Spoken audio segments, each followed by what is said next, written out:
So we are starting with the modern history today and modern history का start करने से पहले हम ये समझेंगे what is the nature of the modern history. ठीक है, then we will move forward, right.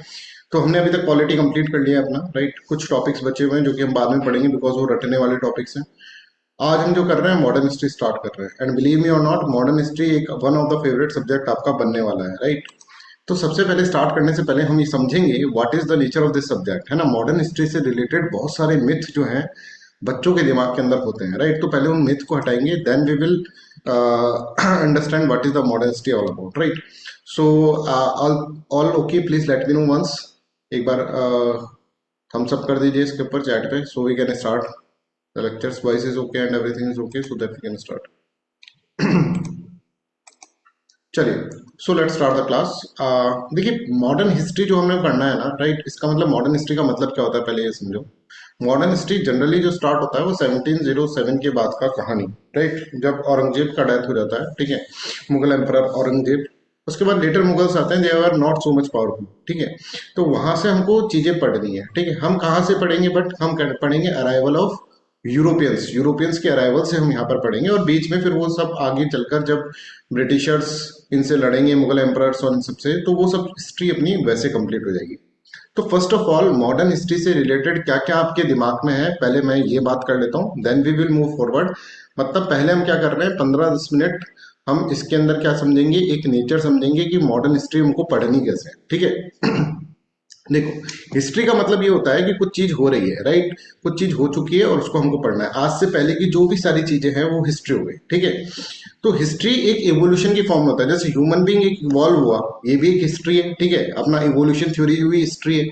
तो इवॉल्व जब हुआ तो इसके अंदर किस तरह से, इसी तरह से हिस्ट्री भी इवॉल्व होती है, राइट। आप यहाँ पर देखेंगे हिस्ट्री के अंदर कि बहुत पुरानी टाइम की हिस्ट्री, एंशियंट और मिडिएवल हिस्ट्री से लेकर हम मॉडर्न हिस्ट्री की तरफ जाते हैं, और मॉडर्न हिस्ट्री के अंदर भी इस तरह का इवोल्यूशन अपन को दिखता है, ठीक है। हर चीज का कोई, अच्छा, पहली चीज तो यह है कि एक इवोल्यूशन की फॉर्म में देखना है हमें हिस्ट्री को। और जहां पे भी इवोल्यूशन होता है ना कि भाई यहां से इधर कैसे आया, तो उसके पीछे एक कॉन्सेप्ट होता है, एक बैकग्राउंड होता है। तो इस कॉन्सेप्ट और बैकग्राउंड को हमको समझना होता है। हिस्ट्री एक रटने वाला सब्जेक्ट नहीं है, रटने वाला भी है पर रटने वाला आपके लिए नहीं है, क्योंकि मैं आपको बहुत सारी ट्रिक्स इसके अंदर पढ़ाऊंगा। और एक बोरिंग सब्जेक्ट भी नहीं है, बिकॉज बड़े मजेदार तरीके से हम इसको पढ़ाने वाले हैं। तो जो जो तुम्हारे दिमाग में हिस्ट्री से रिलेटेड मिसकंसेप्शन है ना कि बड़ा बोरिंग सब्जेक्ट है सर, बहुत याद करना पड़ता है सर, वो सब चीजें इस लेक्चर के थ्रू हट जाएगी। आज से आपको लगने लग जाएगा नहीं यार, this is very very interesting, actually polity was boring, ठीक है, ऐसे आपको लगने लग जाएगा। फिर जब आप इकोनॉमिक्स पढ़ोगे तो आप कहोगे यार पॉलिटी और मॉडर्न हिस्ट्री तो बोरिंग थे, इकोनॉमिक्स ज्यादा इंटरेस्टिंग है, ठीक है। मैं भी आपको पढ़ा रहा हूँ, जैसे पॉलिटी पहले लिया, ठीक है, फिर आपका हिस्ट्री, मॉडर्न हिस्ट्री ले रहा हूँ, ठीक है। तो इसके पीछे भी कुछ लॉजिक्स हैं, राइट। अभी आपको उन लॉजिक्स के बीच में नहीं जाना है, ठीक है। मॉडर्न हिस्ट्री को क्यों स्टार्ट करा पॉलिटी के बाद, इसके पीछे भी लॉजिक है, वो मैं आपको आगे चलते चलते अपने आप आपको पता चल जाएगा, राइट। तो एवरीथिंग इज वेरी साइंटिफिक, हर चीज कॉन्सेप्चुअल है हिस्ट्री के अंदर। कुछ बैकग्राउंड, अगर आप यहाँ से यहाँ पर मूव कर रहे हैं तो उसके पीछे कोई बैकग्राउंड होगा, ठीक है। 1909 का अगर मान लीजिए एक्ट आता है ब्रिटिश इंडिया का, ठीक है, इंडियन काउंसिल एक्ट, तो उसके पीछे भी बहुत सारे रीजंस हैं, ठीक है। 1905 का बंगाल पार्टीशन का मूवमेंट जो चला था, राइट, उसके बाद 1907 का सूरत स्प्लिट, और बहुत सारे और भी रीजंस के अंदर होते हैं। तो कोई भी चीज, सेकंड जो इंपॉर्टेंट चीज आपको हिस्ट्री में याद रखनी, कोई भी चीज आकस्मिक नहीं हो गई। आकस्मिक मतलब nothing is contingent in this world, कि एकदम से एक्सीडेंटल कुछ नहीं हो गया है, उसके पीछे एक बैकग्राउंड है। और वो जो पीछे का बैकग्राउंड है that will make the history a very conceptual subject, है ना भाई। यहां से यहां तक पहुंचने में हमारा एक पूरा का पूरा सिस्टम बना है, ठीक है, तब जाकर हम यहाँ से पहुंचे। कुछ ऐसे ऐसे इवेंट हुए कि हम धीरे धीरे धीरे धीरे यहाँ तक पहुंच गए। चार्ल्स डार्विन ने वो पूरा एक्सप्लेन करा है। इसी तरह से हिस्टोरिकल इवेंट्स का भी एक इवोल्यूशन होता है, एक के बाद एक के बाद एक। और जो पहला इफेक्ट जो है वो कॉज के ऊपर डिपेंडेंट है, तो इफेक्ट और कॉज का रिलेशन हमको इसके अंदर देखना होगा, और that make this subject again very conceptual, cause and effect relation, ठीक है। तीसरी बात ये सब्जेक्ट है कि इस सब्जेक्ट के अंदर रटना पड़ता है। हाँ बिल्कुल रटना पड़ता है, पर हमें नहीं रटना पड़ेगा, क्यों? क्योंकि हम पूरा का पूरा इसको, जो भी रटने वाला मैटर होगा वो ट्रिक्स से याद करा देंगे। और ट्रिक्स का आपको पता है पॉलिटी के अंदर कितना एडवांटेज था, ठीक है। आज तक आपको एक बार आपने पढ़ा है बस, और आज तक आपको वो ट्रिक्स याद है, ठीक है। और आने वाले समय में भी जब आपका एग्जाम हो जाएगा उसके बाद भी आपको वो चीजें याद रहेंगी। तो यहाँ पर भी कुछ ऐसी ट्रिक्स बनाएंगे जो जीवन भर आपको याद रहेगी। अपने बच्चों को तुम ट्रिक्स सिखाओगे, राइट, ऐसी ट्रिक्स यहाँ पर बनाएंगे जिससे कि आपका वो रटने वाला डायमेंशन है और ये कह रहे हैं कि हिस्ट्री याद नहीं रहती है, वो सब चीजें हट जाएंगी। तो कॉन्सेप्ट और ट्रिक्स के ऊपर यहाँ पर पूरा गेम खेला जाएगा, कोई भी चीज बिना कॉन्सेप्ट के नहीं पढ़ाई जाएगी, राइट। ये आपको आज की क्लास से ही पता चल जाएगा, आज की क्लास से ही हम ये सब चीजें करना स्टार्ट कर देंगे, ठीक है। दूसरा एक मिसकंसेप्शन है, मैं तो यूपीएससी एस्पिरेंट हूँ भाई, मुझे हिस्ट्री क्यों पढ़ना चाहिए, मेरे को हिस्ट्री से क्या काम, मैं वहां पे गवर्नेंस दूंगा तो हिस्ट्री से मेरे को क्या काम है भाई, हिस्ट्री सब्जेक्ट ही क्यों है, इसको हटा ही देना चाहिए यूपीएससी की प्रिपरेशन से। कोई काम नहीं आता हिस्ट्री, अगर आप कहेंगे गवर्नेंस के पॉइंट ऑफ व्यू से, सर मेरे को मान लो मेरे को मिनिस्ट्री ऑफ टेलीकम्युनिकेशन में डाल दिया तो मेरे हिस्ट्री क्या काम आएगा, समझ आ रहा है। But history is very important subject, और मैं कहूं अगर पर्सनैलिटी डेवलपमेंट के लिए एथिक्स के बाद जो सब्जेक्ट है दैट इज हिस्ट्री ओनली, है ना। हिस्ट्री हमको बहुत सारी चीजें समझाता है, ठीक है, बहुत सारे लोग जो है बहुत सारी गलती कर चुके हैं, उन गलतियों को हम रिपीट ना करें ये हमको समझाता है। हिस्ट्री एक बहुत ही अच्छा लर्निंग प्लेटफॉर्म है आपके लिए, कि आप देखो इतने बड़े बड़े राजा महाराजा हुए, आज उनके बारे में कोई जानता है तो कितना, कैसे जानता है उनको, राइट, उनकी डीड्स जो होते हैं, उनके कर्म जो होते हैं वो कितना ज्यादा इम्पैक्ट छोड़ते हैं सोसाइटी के ऊपर, कितना ज्यादा इम्पैक्ट छोड़ते हैं नेशन डेवलपमेंट के ऊपर, वो सब चीजें आप इसके अंदर समझेंगे, राइट। क्या गलती करी है लोगों ने और क्या गलती हमें रिपीट नहीं करनी चाहिए, जिससे कि हम वापस से कहीं किसी के गुलाम तो नहीं बन जाए, वो सारी चीजें। एक हिस्टोरिकल डायमेंशन से एक इंटरनेशनल रिलेशन का टॉपिक भी आता है, कि अगर आपको किसी अपनी हिस्ट्री अच्छी पता है, ठीक है, और आपको सामने वाले की हिस्ट्री पता है तो अच्छा रिलेशन एस्टेब्लिश हो सकता है। तो हिस्ट्री सब्जेक्ट बड़ा काम का है, तो ये तो मत समझो कि ये एक बेकार सब्जेक्ट है, कोई काम का सब्जेक्ट नहीं है। यूपीएससी के अंदर गवर्नेंस जब हम आईएएस बन जाएंगे उसके बाद हमारा क्या काम आएगा, बहुत काम आएगा, ठीक है। एक कॉन्सेप्चुअल अंडरस्टैंडिंग करोगे तो काम आएगा, रटोगे हिस्ट्री को तो कोई काम नहीं आएगा, ठीक है। हिस्ट्री के अंदर ऑब्वियसली हिस्ट्री सब्जेक्ट ऐसा है कि इसके अंदर मगअप करना पड़ता है आपको, पर मगअप करने का भी एक तरीका होता है भाई, हर चीज का एक तरीका होता है। हमें इस हिस्ट्री सब्जेक्ट को एक तरीके से पढ़नी है। अभी तक आपने बहुत जगह हिस्ट्री पढ़ी होगी और भूले होंगे, पढ़ी होगी भूले होंगे, आज के लेक्चर से आपको लगेगा कि हाँ यार ये थोड़ा सा अलग तरीका है हिस्ट्री पढ़ने का, हाँ यार इसके अंदर से फिर हम याद रख पाएंगे और प्रीलिम्स में क्वेश्चन भी सॉल्व कर पाएंगे। हमें टारगेट रखना है अपने एग्जाम के ऊपर, और एग्जाम में पूछे जा रहे हैं साहब कॉन्सेप्ट, और बहुत भारी भारी कॉन्सेप्ट पूछे जा रहे हैं जो नॉर्मल बुक्स के अंदर, और या फिर आप देखेंगे कि नॉर्मल डायमेंशंस के अंदर नहीं है, नॉर्मल मतलब कोचिंग सेंटर्स के अंदर नहीं पढ़ाया जा रहा। तो मॉडर्न हिस्ट्री आपकी बहुत अच्छी होने वाली है अभी, ठीक है। मॉडर्न हिस्ट्री का एक नया तरीका मैं तुमको समझाने वाला हूँ कि किस तरह से इसको पढ़ते हैं, पर वो थोड़ा सा समझते समझते ही आएगा आपको, राइट। इसके ऊपर भी हम वैसे ही करेंगे जैसे कि हम पहले पढ़ रहे थे फिर क्वेश्चंस कर रहे थे, ठीक है, जिससे कि एक बेटर अंडरस्टैंडिंग हमको इसके अंदर बने, right. So this is how we will do this. इसके अंदर भी वही सेम चीज चलेगा कि आपको शीट दी जाएगी, डेली का शीट आपको सॉल्व करना होगा, वीकली टेस्ट होगा आपका, और वीकली टेस्ट के बाद फिर आपको रिजल्ट दिया जाएगा। इसमें भी सेम वैसा ही करना होगा। अब हमारे पास 3 सब्जेक्ट हो जाते हैं, पॉलिटी हो जाता है, ज्योग्राफी हो जाता है और हिस्ट्री हो जाता है। तो अब हमारे को जो क्वेश्चंस आएंगे पॉलिटी, ज्योग्राफी और हिस्ट्री में से 3 सब्जेक्ट्स में से 100 क्वेश्चंस आपको पूछेंगे, तो और थोड़ा इंटरेस्टिंग आपका वीकली टेस्ट हो जाया करे। I hope this is clear to everyone. तो आप लोगों से मेरा वही एक्सपेक्टेशन है जो पॉलिटी के अंदर एक्सपेक्टेशन था, और आपका एक्सपेक्टेशन मैं आपके बिना बताए भी फुलफिल कर दूंगा, राइट, कि आपको हिस्ट्री सब्जेक्ट एक अच्छा कंसेप्चुअल अंडरस्टैंडिंग प्लस सर जो याद करने की चीजें हैं वो हम याद नहीं करेंगे, आप याद कराओगे हमें। तो हाँ भाई मैं याद कराऊंगा आपको, कोई दिक्कत नहीं है, और ऐसी ट्रिक्स बताऊंगा कि जीवन भर आप याद रखोगे। और इसके बाद जो हम सब्जेक्ट पढ़ेंगे, ठीक है, दैट इज इकोनॉमिक्स सब्जेक्ट पढ़ेंगे, और उसके साथ साथ उसके थोड़ा सा इकोनॉमिक्स पढ़कर हम फिर आर्ट एंड कल्चर के ऊपर जाएंगे, ठीक है। आर्ट एंड कल्चर के अंदर भी बहुत सारी ट्रिक्स हैं, तो आपका एक तरह से आर्ट एंड कल्चर का एक प्रिपरेटरी मोड बन रहा है माइंड के अंदर कि ट्रिक्स से कैसे याद रखते हैं, क्योंकि आर्ट एंड कल्चर पूरा ट्रिक्स से मैं आपको बताने वाला हूँ। तो इसलिए ये सब्जेक्ट बड़ा इंपॉर्टेंट है, और यूपीएससी के प्रीलिम्स एग्जामिनेशन में एंशिएंट मिडिवल में से क्वेश्चन बहुत कम आते हैं, और जो आते हैं वो किसी से नहीं होते हैं, ठीक है। तो उसके ऊपर ज्यादा एफर्ट डालने से बढ़िया है कि मॉडर्न हिस्ट्री के क्वेश्चंस जो हैं वो ज्यादा भी आते हैं नंबर के अंदर, और उसके अंदर आप अटेम्प्ट उसको कर भी पाते हैं। तो हम एंशिएंट मिडिवल पढ़ेंगे, बट मॉडर्न हिस्ट्री बहुत अच्छे से पढ़ेंगे। I hope this is clear to everyone. तो यहाँ तक मेरे को इसके बारे में, सब्जेक्ट के बारे में आपको कुछ बताना था। Now we will start our first topic, that is arrival of Europeans in India. ठीक है, कि यूरोपियंस इंडिया के अंदर क्यों आए। तो पहला टॉपिक अपन इसके अंदर स्टार्ट कर रहे हैं, और धीरे धीरे जैसे मैंने आपको बताया मॉडर्न हिस्ट्री स्टार्ट हो जाती है औरंगजेब की डेथ के बाद। ठीक है, 1707 के बाद से पहले की जो हिस्ट्री है वो मिडिवल हिस्ट्री है, और उसके बाद की हिस्ट्री जो होगी that will be the modern history. और मॉडर्न हिस्ट्री का वो वाले कॉन्सेप्ट्स बीच में आते रहेंगे, पर पहले हमें एक बहुत इंटरेस्टिंग टॉपिक पढ़ना है कि ये यूरोपियंस के क्या आग लगी थी कि ये भारत के अंदर आए। ठीक है, तब हम arrival of Europeans in India पढ़ेंगे। तो हम पहले देखो हमारे हमारे देश के अंदर कोई आ रहा है, अब क्लास स्टार्ट हो चुकी है, सभी बच्चे कंसंट्रेट करके सुनेंगे, राइट। हमारे देश के अंदर कोई लोग आ रहा है, भारी लोग आ रहे हैं, तो भाई आ रहे हैं तो उसका मतलब उनका कोई मकसद होगा। ठीक है, ये हो सकता है कि क्या मकसद है उनका, ये हमको पढ़ना हो सकता है। कहाँ वो आए, ये हमको पढ़ना हो सकता है कि कहाँ पर आए भाई, वो उधर ही क्यों आए, राइट, इस तरह से। और कब आए ये हमें पढ़ना होगा। तो arrival of European in India, अगर हमको तीन बातें पता चल जाए कि वो कब आए, राइट, व्हेन दे अराइव्ड, वो कहाँ आए, वेयर दे अराइव्ड, और तीसरी बात व्हाई दे अराइव्ड, ये तीन चीजें पता चल जाएगी तो हम अराइवल ऑफ यूरोपियंस को समझ जाएंगे, राइट। सबसे पहले हम ये समझें कि व्हाई दे अराइव्ड, क्यों वो आए थे। तो उसके अंदर जो हिस्टोरियंस है ना, वो कहते हैं कि वो इसलिए आए थे because of three Gs. G for gun, G, Gs के थ्रू आए थे, है ना। जिसमें पहला जी जो था ना दैट इज गोल्ड।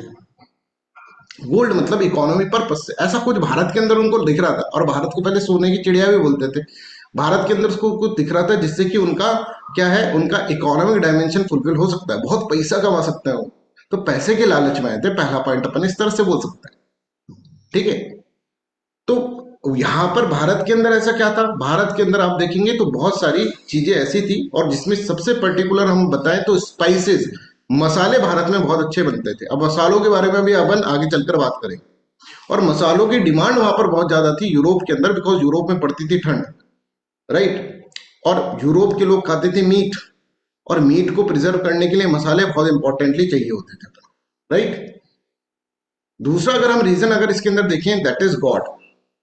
यूरोप के अंदर बहुत सारी कंट्रीज, और मेजोरिटी कंट्रीज जो हमारे भारत के अंदर आई है, they are having the Christianity as their official religion. तो वो चाहते थे कि क्रिश्चियनिटी फैले, है ना, वो चाहते थे कि क्रिश्चियनिटी ज्यादा से ज्यादा फैले। ठीक है, तो कई लोगों का ये वाला रीजन, ठीक है, बहुत इंपॉर्टेंट हो जाएगा। जैसे फ्रांस का ये वाला रीजन बड़ा इंपॉर्टेंट था, उनका ये सेकेंडरी बन गया था, ये प्राइमरी बन गया था। ब्रिटेन का ये वाला रीजन जो था, गोल्ड वाला रीजन, दैट इज प्राइमरी, और वो सेकेंडरी बन गया था क्रिश्चियनिटी। वो ज्यादा हिंदूज को ऐसे परेशान नहीं करेंगे आके। ठीक है, यहाँ पर आके बस उनको पैसा कमाना था, बाद में जाके क्रिश्चियन मिशनरीज बाद में जाकर वहां पर इंट्रोड्यूस करा जाएगा कॉन्सेप्ट, समझ में आ रहा है। और तीसरा जो जी है that is what, glorification of nation, कि देखो भाई हमारा नेशन है, और हमारा नेशन देखो कहां तक पहुंच गया है। ठीक है, ऐसे बोला जाता था ब्रिटेन का सूरज कभी अस्त नहीं होता है, ब्रिटेन का सूरज कभी अस्त नहीं होता है। इसका मतलब कहीं ना कहीं तो सूरज होगा, ब्रिटेन हर जगह वर्ल्ड के अंदर है, और सूरज किसी टाइम पर कहीं तो होगा। जैसे मान लो कि सारी कॉलोनीज है, अफ्रीका कॉलोनी हो गई, ठीक है, अगर हम देखें इंडिया कॉलोनी हो गया, राइट, और हम देखें कि south east Asian Nations colonies हो गया, तो कहीं ना कहीं तो सूरज होगा उस वक्त।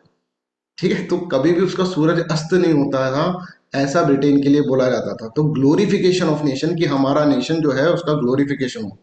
Political motive, this is known as what, this is known as political motive.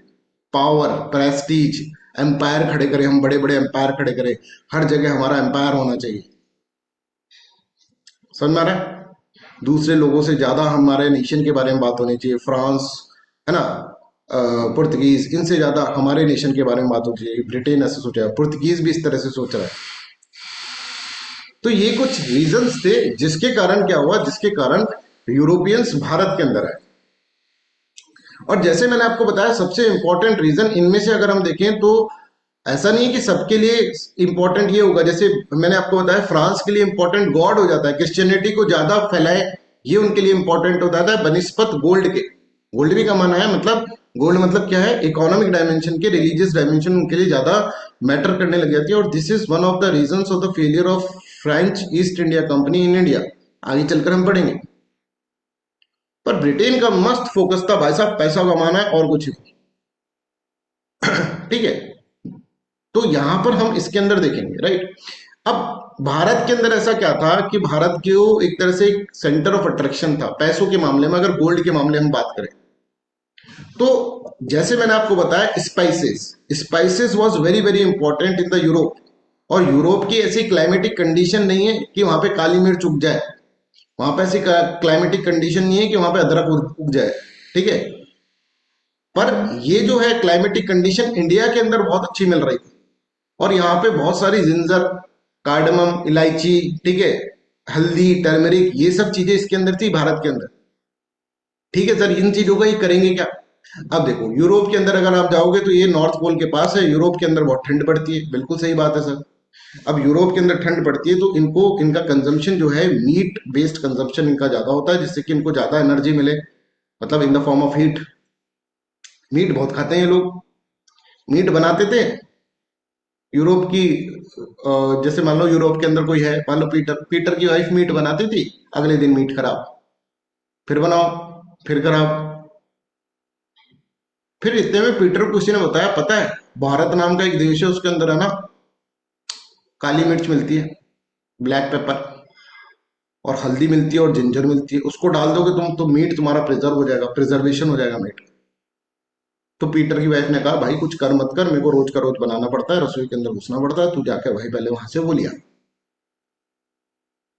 For the preservation of the food. Are you getting this point? कि पहले फ्रिज तो होते नहीं थे, समझ में आ रहा है, कि फ्रिज में रख दो, और फ्रिज में भी रख दोगे तो वो, अगर प्रिजर्वेटिव नहीं डालोगे तो थोड़े दिनों बाद, ये मीट क्या है, मीट एक तरह से बॉडी का पार्ट ही है, उसको तुमने जला भुना दिया, ठीक है, और उसको क्या कर रहे हो, खा रहे हो, तो बॉडी का पार्ट, जैसे बॉडी डिके होने लग जाती है तो उसके अंदर बहुत ज्यादा जल्दी ये खराब हो जाता है। ठीक है, अगर आप अपने फ्रिज में अगर मसाले वसाले डाल के भी रख दोगे तो 5-6 दिन में मीट खराब हो जाएगा। प्लस बिना मसाले के मजा नहीं आता, सब स्वाद नहीं आता, पेटर बोलता है यार क्या स्वाद, मीट इतना अच्छा लेकर आया मैं तेरे लिए और तूने क्या स्वाद नहीं बनाया। बोले मसाले तो लाओ मेरे लिए पीटर, तो मसाले विल गिव यू व्हाट, एक स्वाद मिलेगा। Plus turmeric is very important for the medicinal point of view, तो मेडिसिनल यूज के लिए भी बड़ी इंपॉर्टेंट थी। समझ में आ रहा है? तो spices will become very very important in the Europe, और यूरोप के अंदर कहीं हमको स्पाइसेस मिल नहीं रहे, ठीक है। दैट्स वाई क्या है, दैट्स वाई यूरोप आएंगे, यूरोपियंस आएंगे इंडिया के अंदर, जिससे कि स्पाइसेस लेकर जाए, और उनके ट्रेडर्स के दिमाग में ऐसे होंगे, पीटर जैसे सब जगह घर में गृह कलेश सब जगह होता होगा, ठीक है, पीटर उसको बोलता होगा, वो उसको बोलती होगी, पीटर की वाइफ। तो इस गृह कलेश को रोकने के लिए हर आदमी कुछ भी कर सकता है। तो हम अगर इनको लाकर कहेंगे कि देखो हमारे पास है मसाले, तो ये हमसे मुंह मांगी प्राइस पे ले लेंगे, तो बढ़िया है, सस्ते में लाते हैं उधर से और महंगे में इधर बेचेंगे। और जैसे आप पीटर गया, मान लो अपने दोस्त के घर, फ्रैंक के घर गया, फ्रैंक ने उसको बुलाया, बना के खिलाया, बोले, पीटर ने कहा यार इसमें तो बड़ा स्वाद आ रहा है, क्या डाला है इसमें? बोले अरे भाई रहने दे तू, तेरे बस की बात नहीं है। बोले क्या डाला है? पता है भारत से मसाला है हमारे, हिंदुस्तान से लाया मसाला है, तू कहाँ ला पाएगा? तो it is symbol of luxury, luxury का था, फ्लेवर अच्छा था, ये सब चीजें स्पाइसेस के बारे में इसलिए बात कर रहे हैं because this is a main reason. इसको ब्लैक पेपर को तो ब्लैक गोल्ड भी बोलते थे, कि एक तरह से सोने जितना इंपॉर्टेंट है वहां पर उसको। तो at that particular space and time, देखो हिस्ट्री के अंदर जो सबसे इंपॉर्टेंट है ना वो है स्पेस एंड टाइम। अब हम 2025 में सोच रहे हैं 1600 की चीज, तो हमको उस टाइम लाइन में जाना पड़ेगा। उस वक्त फ्रिज नहीं हुआ करते थे, उस वक्त ये नहीं हुआ करता था, वो नहीं, वो हमको अपने आप माइंड को लेकर जाना पड़ेगा। हम गांधी जी की फीलिंग्स को तभी समझ पाएंगे जब गांधी जी की जगह अपने आप को बिठाएंगे। That is very important and that is very challenging for a teacher, कि आपको वहां पर लेकर जाऊं मैं। पहले टाइम मशीन तो है नहीं कि बिठा कर लेकर चल जाऊं, वैसे 1600 में लेकर चला गया तुम्हें, ये देखो ये रिपीटर, ये देखो लड़ाई हो रही। तो ऐसी कोई कहानी बनाकर तुमको ऐसे सुनानी पड़ेगी जिससे कि वो चीज तुम्हारे दिमाग में बैठ जाए, क्योंकि फर्स्ट क्लास है, इसलिए हम आपको थोड़ा सा डिटेल के अंदर पढ़ा रहे हैं कि क्या मेरा माइंडसेट है, आपको किस तरह से मेरा माइंडसेट है पढ़ाने। तो I hope this is clear to everyone. तो why were spices so valuable in Europe, इसके अंदर कोई एमसीक्यू बन सकता है, ये सारा मैंने लिख दिया जो भी मैंने आपको बताया, राइट। अब ये तो समझ में आ गया कि साहब आए क्यों थे, वाई दे कम। एक तो गॉड के लिए आ सकते हैं, ग्लोरिफिकेशन ऑफ नेशन के लिए आ सकते हैं, और तीसरा हम कह रहे हैं कि एक तरह से ग्लोरिफि गोल्ड के लिए आ सकते हैं, God, gold and glorification of Nations, ये तीन इंपॉर्टेंट चीज है। और भी बहुत रीजंस थे, वो भी हम इसके अंदर डिस्कस करेंगे, पर हम पहले ये पढ़ लेते हैं कौन आया भाई और कब आया, और उसको याद कर लेते हैं। ठीक है, तो मैं आपके सामने एक टेबल रख रहा हूँ। ठीक है, I hope this is visible to you, right. यहाँ पे है यूरोपियन पावर, ये है फर्स्ट अराइवल, कब पहली बार कदम रखे हैं धरती पर। ठीक है, भारत की धरती पे, मॉडर्न इंडिया के अंदर, मॉडर्न इंडिया की बात कर रहे हैं, राइट। नॉट कि पहले कोई आया होगा, उसका कोई मतलब नहीं है। Vasco da Gama was the first person, ऐसे मानते हैं मॉडर्न हिस्ट्री के अंदर। पहले भी बहुत सारे लोग आए होंगे, पर वास्को डिगामा को पहला मॉडर्न हिस्ट्री के अंदर, राइट, बताएंगे वो बात भी। एंट्री पॉइंट, कहाँ से एंट्री मारी इन्होंने, और पहली फैक्ट्री कहाँ पर रखी, ये हमेशा पूछे जाते हैं क्वेश्चंस बहुत ज्यादा। पीसीएस एग्जामिनेशन में तो भर भर के इन्हीं के ऊपर बहुत सारे क्वेश्चंस पूछ लिए जाते हैं एक ही पेपर के। तो पोर्तुगीज की बात करें तो पोर्तुगीज 1498 के अंदर आते हैं। आपको पता है वास्को डिगामा, पर आपको वास्को डिगामा के बारे में आधी कहानी पता है, पूरी मैं आज आपको सुनाऊंगा। दैट इज वेरी इंटरेस्टिंग, है ना। हिस्ट्री बड़ी इंटरेस्टिंग है भाई, मॉडर्न हिस्ट्री स्पेशली बहुत इंटरेस्टिंग है। मतलब बाकी भी है मिडिवल और एंशिएंट, पर उसमें समय लगाना मतलब एक तरह से अपना कॉस्ट बेनिफिट नहीं है। ठीक है ना। टाइम अगर आपने ज्यादा निकाला तो उतना कॉस्ट मिलेगा नहीं आपको उसका। ठीक है, पर इंटरेस्टिंग तो वो भी है। खैर, एंट्री पॉइंट था इनका कलीकट। ठीक है, और फर्स्ट फैक्ट्री इन्होंने कलीकट में लगाई थी, बट कलीकट में लगाने के बाद यहाँ पे हो गया था एक तरह से बहुत ज्यादा, एक तरह से स्ट्रगल हो गया था यहाँ पर। ठीक है, और यहाँ पर एक तरह से वायलेंस हो गया था, तो इनको ये बंद करनी पड़ी, और इनको दूसरी फैक्ट्री इन्होंने फिर कोचीन के अंदर लगाई। तो पहली फैक्ट्री तो उन्हें कलीकट में लगाई थी, इसकी भी कहानी पढ़ेंगे आज अपन, पोर्तुगीज कंप्लीट कर लेंगे। ठीक है, दूसरा है भाई डच। डच है 1605 के अंदर, मसूलीपट्टनम, ये सब याद कर लेंगे, डोंट वरी, है ना। मसूलीपट्टनम के अंदर उन्होंने आए पहले एंट्री पॉइंट, और मसूलीपट्टनम 1605 के अंदर इन्होंने अपनी पहली फैक्ट्री भी खोली। फिर आए ब्रिटेन, मतलब इंग्लिश, ये आए और यहीं टिक गए भाई, 200 साल बाद ही जाएंगे फिर ये। 1608 के अंदर आए फैक्ट्री, 1613 के अंदर सूरत, सूरत के अंदर ही फैक्ट्री बनाई। डेनिश आए, ठीक है, नेदरलैंड वाले, और फ्रेंच आए। यहाँ पर आप देखते 1666, 1664, ये सब चीजें, राइट। अब सर ये तो टेबल की बात हो गई, अब इसको हम याद कैसे करें, राइट। तो याद करते हैं अब, ठीक है। हम याद क्या करेंगे, हम देख रहे हैं ये कलीकट में है, कलीकट में फैक्ट्री खोली, मसूलीपट्टनम में है, मसूलीपट्टनम में फैक्ट्री खोली, सूरत में है, सूरत में खोली। तो ये तो दोनों चीजें तो हमारे लिए सेम होगी। ठीक है, अब हम बस ये याद कर लेते हैं, पोर्तुगीज जो है वो कलीकट के अंदर आए, डच आए वो आए मसूलीपट्टनम के अंदर, और ब्रिटेन जो है दैट इज सूरत के अंदर, और डेनिश मतलब नेदरलैंड वाले ट्रैंक्यूबार के अंदर। ठीक है, और फ्रेंच जो है वो सूरत के अंदर, राइट। चलो याद करो, देखो पोर्तुगीज, पोर्तुगीज के अंदर याद करो, पोर्ट लिख रखा है इसमें, पोर्ट। एक ऐसा इमेजिन करो कि पोर्ट पर एक बंदा काम कर रहा है, और काम कर रहा है रात दिन। पोर्ट में तो देखो कोई ऐसा शेड वेड होती नहीं है ना, धूप पड़ती सीधे चेहरे पे, और चेहरे पे धूप पड़ने के कारण हो गया काला। तो पोर्ट से याद रखोगे कलीकट, ठीक है, काला। देखो पोर्ट पर रहकर काला हो गया, देखो इसका मुंह देख लो उसका एक बार। ये स्लाइड ऐसी की ऐसी छप जाएगी दिमाग के अंदर। ठीक है, जैसे अपन ने पॉलिटी मैथ करा था वैसे यहाँ पर स्टार्ट कर रहे हैं। पोर्तुगीज कलीकट याद हो जाएगा, काला सा दिख रहा है। ठीक है, पोर्ट पे काम करता करता काला पड़ गया बेचारा। ठीक है, दूसरा आता है हमारा यहाँ पर डच। अब डच की हम सारी जो पूरा डच पढ़ेंगे ना, वो ऐसे पढ़ेंगे कि डच वाला जो था ना, उसकी एक मौसी रहती थी पटना के अंदर। यहां से अपन अपन को ये याद रखना पड़ेगा, मौसी रहती थी इसकी पटना के अंदर। तो मसूलीपट्टनम आपको इस तरह से याद हो जाएगा। डच का एक ये था, क्योंकि इसकी पूरी स्टोरी अपनी ऐसे बनेगी, डच के साथ अपन को ऐसे याद रखना है कि मसूलीपट्टनम मौसी रहती थी उसके पटना के अंदर। ठीक है, तो यहाँ पर ये देखो, ये डच है, इस ये डच है, मेरी मौसी पटना में रहती है। ठीक है, ये बोल रहे हैं। ठीक, अब आते हैं फ्रेंच, फ्रेंच और ब्रिटेन। ठीक है, ब्रिटेन और फ्रांस वाले जो थे ना, वो बहुत ही गोरे लोग थे। ब्रिटेन तो हमको भी पता है सर, इनका गोरे थे, इतने गोरे थे कि जहांगीर तो एक तरह से, जब ये विलियम्स हॉकिंस आए थे जहांगीर के पास, ठीक है, तो उनको लगा कि यार ये तो बहुत अच्छा है, राइट, और उसको उन्होंने एक तरह से बहुत ज्यादा, आप कह सकते हैं उसको बहुत ज्यादा एक तरह से उसको इम्पोर्टेंस भी दी थी। ठीक, बड़ा इंप्रेस हो गया था जहांगीर। ठीक है, Jahangir was very much impress by the will, उनको एक तरह से उन्होंने कहा था कि इंग्लिश जाट की तरह के उसको बोला जाता है ना, और उसको उपाधियां भी दी गई थी, अपन पढ़ेंगे इसको आगे।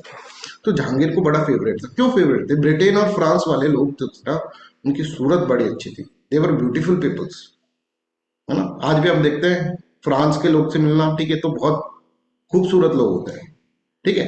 तो यहाँ पर देखो जहांगीर आई, जहांगीर फूल लेकर आया, ठीक है, और बोला वहां क्या सूरत है, ठीक है। ब्रिटेन और फ्रांस के लिए आपको ऐसे याद रखना है, तो सूरत आपको इस तरह से याद रखना है,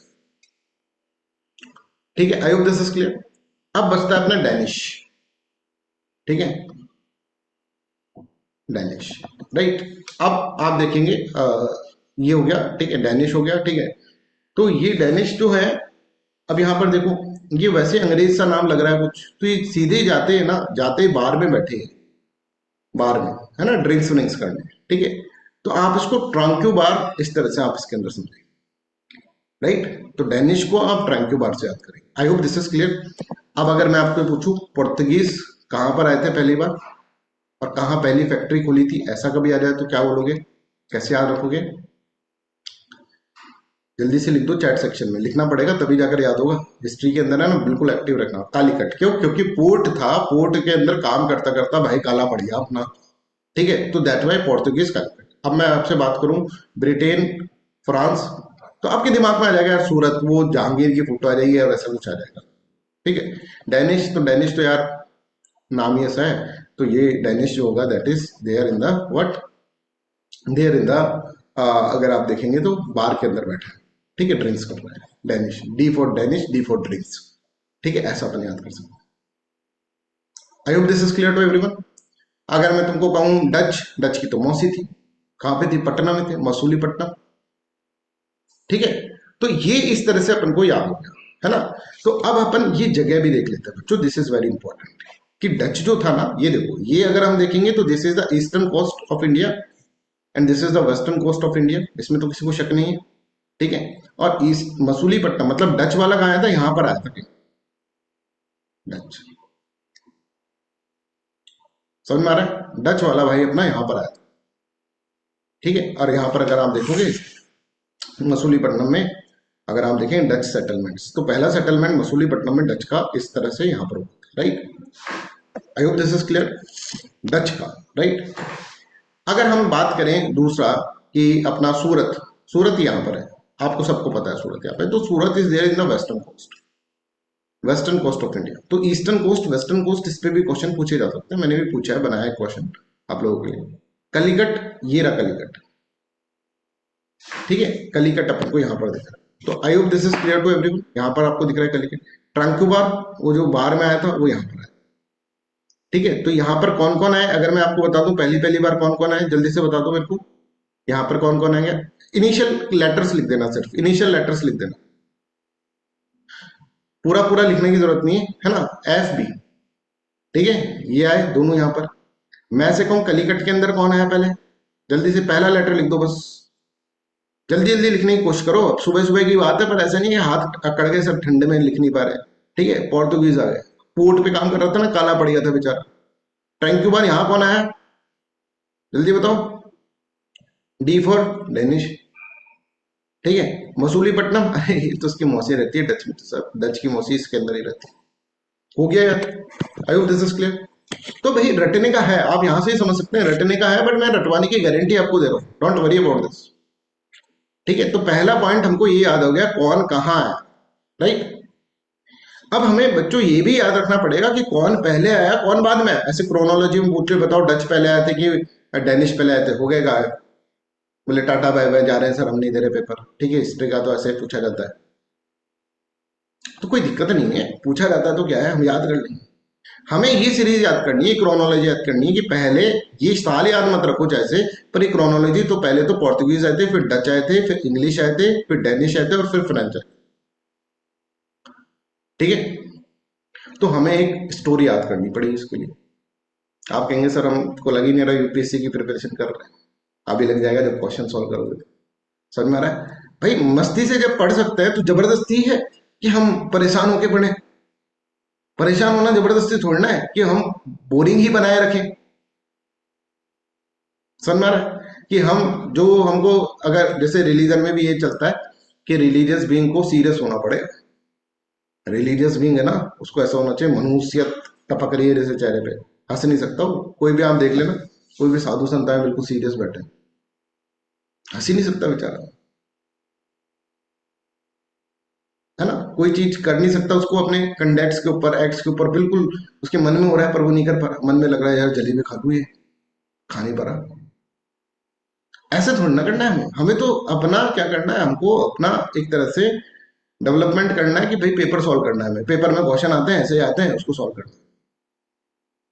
ठीक है। और सबसे बड़े अगर हम बात करें ना, सबसे बड़े जो धार्मिक इंसान जिन्होंने सबसे बड़ा ग्रंथ लिखा, है ना, सबसे बड़ा ग्रंथ जिन्होंने लिखा, जो कि आज भी जो पढ़ता है ना उसको अपने अंदर दिखता है कि अरे यार ये तो, इसमें तो कहीं ना कहीं मैं भी हूँ, राइट।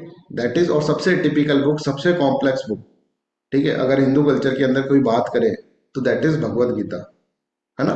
भगवत गीता को उठाकर पढ़ो, है ना। गांधी ने पढ़ी तो गांधी, गांधी जैसा इंसान जो कि महाभारत, महाभारत, महाभारत क्या है, सबसे बड़ा युद्ध, उसके अंदर भी गांधी भी उस चीज को सपोर्ट कर रहा है, अहिंसक आदमी। गांधी को बुराई पे अच्छाई की विजय दिख रही है उसमें, ठीक है। लाला लाजपत राय, द एक्सट्रीमिस्ट, अलग लेवल के एक्सट्रीमिस्ट, वो उसके अंदर गीता रहस्य लिख रहे हो, गीता रहस्य नाम की बुक लिखी है उन्होंने, वो उसके अंदर फाइटिंग देख रहे हैं, गांधी उसमें शांति देख रहे हैं। हर एक को कहना कि कुछ ना कुछ दिख जाता है। सारे जो है अरविंदो से लेकर ये महात्मा गांधी से लेकर सारे लीडर्स ने कहीं ना कहीं गीता तो पढ़ी है। इतनी तगड़ी बुक है, और लिखी किसने, बोली किसने, चलो लिखी तो किसने भी होगी, बोली किसने, कृष्ण ने। कृष्ण कौन थे? कृष्ण एक ऐसे ऐसे रिलीजियस बीइंग थे जो कि बिल्कुल मनुष्य नहीं थे, है ना। वो जो हमेशा हंसते रहते थे, जिन्होंने हर लाइफ को हर पॉइंट पे पूरा एंजॉय करा है। भाई म्यूजिक बजाया तो ऐसा बजाया कि मजा आ गया, है ना, म्यूजिक का शौक था, है ना। बाल लीलाएं करी तो ऐसी करी कि भाई अलग ही लेवल की, हंसी हंसता खेलता एक संत आदमी, दैट इज कृष्ण। पहली बार भारत को ऐसा मिला, और शायद आखिरी बार मिला। आजकल कोई भी देखोगे आप तो फिर इस तरह से या तो वो होंगे नहीं। ओपनहाइमर ने भी मैंने पढ़ी थी, है ना, उसके अंदर बुक में दिखाया भी गया, उस मूवी में दिखाया भी गया। तो ऐसा ग्रंथ किसने लिखा है? एक हंसते खेलते आदमी ने लिखा है, जो लाइफ को एक गेम की तरह ले रहा है। Let's play it. समझ में आ रहा है? तो हमें जरूरी है, जो चीज हम हंसते खेलते पढ़ सकते हैं, और गीता को समझाने के लिए, समझने के लिए आपको बहुत इंटेलेक्ट चाहिए। और वो बंदा किसने लिखा, अगर आप उसको देखो एट दैट, अभी तो हम उनको गॉड मानते हैं, उस टाइम पर अगर मान लो आप उनके कंटेम्प्रेरी होते तो यार क्या बंदे है भाई तू। कभी किसी के घर में जाके माखन चुरा लेता है, कभी क्या कर लेता है, कभी क्या कर लेता है। और यार छल कपट में तो सबसे आगे है, कैसा आदमी है यार, मायावी टाइप का आदमी, जैसे दुर्योधन समझता था। तो हमें जबरदस्ती का सीरियस नहीं होना है कि भाई प्रिपरेशन कर रहे हैं तो सीरियस होके ही करें। ऐसा नहीं है। कुछ सब्जेक्ट ऐसे हैं जिसमें सीरियसनेस चाहिए, कुछ सब्जेक्ट ऐसे हैं जिसमें जितनी ज्यादा मस्ती रखोगे अपनी लाइफ में उतना ज्यादा बेनिफिट होगा। अब हमें ये याद करना है, पुर्तगीज, डच, इंग्लिश, डेनिश और फ्रांस। ठीक है, तो हम ऐसे याद करते हैं। देखो, ये है हमारे पास पेन ड्राइव, ठीक है, दिस इज पेन ड्राइव। ठीक है, आप पढ़ते पढ़ते बोर हो गए थे, आपने कहा यार पेन ड्राइव में, अपने फ्रेंड के पास गए, पेन ड्राइव में एक तरह से एक पीडी होगी ना पेन ड्राइव में, तरह से यार कोई, है ना, बॉलीवुड तो बहुत देख लिया, हॉलीवुड की इंग्लिश मूवी डाल दे यार, है ना, बॉलीवुड की मूवी डाल दे, ठीक है, हॉलीवुड की, तो कैप्टन अमेरिका जैसे आपने डाला। पीडी, पीडी बोलते हैं पेन ड्राइव को, है ना। पीडी में डलवा लिया आपने, क्या डलवाई है, ठीक है, कौन सी, इंग्लिश मूवी डलवाई, इंग्लिश मूवी डलवाली, इंग्लिश मूवी बोला, फिर इंग्लिश मूवी डलवा ली उसके अंदर। और फिर आपने देखा यार भूख सी लग रही है, अब क्या करें, मूवी के साथ यार पॉपकॉर्न तो नहीं खाऊंगा, घर पे बैठ के दिखाऊंगा पॉपकॉर्न तो वैसे, है ना, तो मैं फ्रेंच फ्राइज मंगा लेता हूँ। ये फ्रांस में, ठीक है। तो पीडी से कैसे याद रखोगे, पी से पोर्तुगीज, डी से डच, ई से इंग्लिश, मतलब इंग्लिश मूवी डाली ना, है ना। पीडी पेन ड्राइव के अंदर इंग्लिश मूवी डाली, तो इंग्लिश मतलब ब्रिटेन आ गया, डाली का मतलब क्या होगा, डेनिश आ गया, ठीक है। और यहां पर फ्रांस आ गया, फ्रेंच फ्राइज का मतलब फ्रांस आ गया। अच्छा, ये कहां पर आया था, जल्दी से बताओ, ये कहां आया था भाई अपना, जल्दी बता दो, पहला लेटर लिख दो बस, पहला लेटर कहां आया था ये? ठीक है, सूरत के अंदर आया था, राइट। ये भाई भी इंग्लिश वाला भी सूरत के अंदर है, इनकी दोनों की सूरत बड़ी बोली है ना। कोयल सी इनकी बोली है और सूरत बड़ी बोली। कोयल सी तेरी बोली और सूरत बड़ी बोली, right. I hope this is clear. अब डैनिश वाला कहाँ गया था, सीधे बार में गया था वो बोला यार पहले आके देखिए कौन सा बार अच्छा है, उसमें बैठे डैनिश। ठीक है, पोर्तुगीज काला पड़ गया बेचारा काम करके के पोर्ट पे, है ना। और डच, डच तो अपनी मौसी गया था मसूरी पटना। इस तरह से आपको इसके अंदर याद। I hope this is clear to everyone. अब ये दोनों चीजों के ऊपर बहुत सारे क्वेश्चंस पूछे जा सकते हैं एग्जाम के अंदर। Let's solve the question with this, right. चलिए क्वेश्चन नंबर फर्स्ट सॉल्व करो।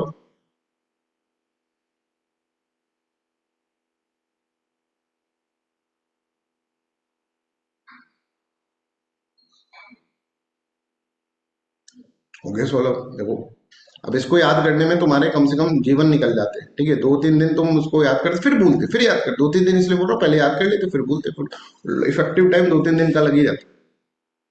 अब जिंदगी में नहीं भूलोगे भाई, तो क्यों ना हम ऐसे पढ़े हिस्ट्री को, क्यों ना हम मॉडर्न हिस्ट्री को ऐसे मजाक में पूरा का पूरा मॉडर्न हिस्ट्री खत्म कर दे। कॉन्सेप्ट भी बताऊंगा, कॉन्सेप्ट जब आएंगे कॉन्सेप्ट बताऊंगा आज की क्लास में, तो मिक्स पढ़ना चाहिए ना भाई। तो किसी को डाउट नहीं होगा, कोई क्वेश्चन गलत है। पोर्ट, अरे सर पोर्ट काला पड़ गया था आदमी, डच की सूरत कहाँ अच्छी थी, डच की तो मौसी थी, ठीक है। आपको सब पता चल गया। इंग्लिश, इंग्लिश की सूरत अच्छी थी। डैनिश, हाँ भाई ये बहुत अजीब आदमी था, ये बार में गया सीधे आते, इसने कहा पहले बार देखें भाई कहाँ पर है, ठीक है। और ये फ्रांस जो है इसका, सर इसकी भी सूरत अच्छी थी। कैप्टन हॉकिंस याद आ गया आपको, ठीक है। और आपको अपने भाई जहांगीर याद आ गए फूल लेकर। तो फर्स्ट, थर्ड एंड फोर्थ, इस तरह से हमको चीजों को समझना है, राइट। अब ऐसे क्वेश्चन, इस पे थोड़ा सा हार्ड क्वेश्चन ऐसे आ सकते हैं।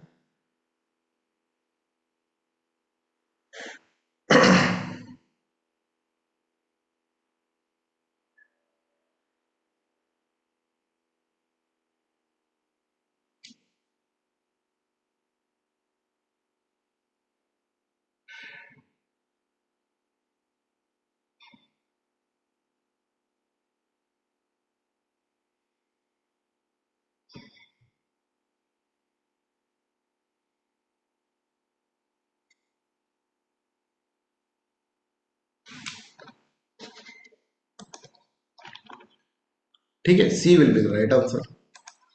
अब कितना इजी है इसमें, ये फ्रेंच फर्स्ट अराइवर्स हुआ but did not study their first factory there, ठीक है। ये गलत है, बाकी सब सही है। चलो अब ये क्वेश्चन करो, क्वेश्चन थर्ड।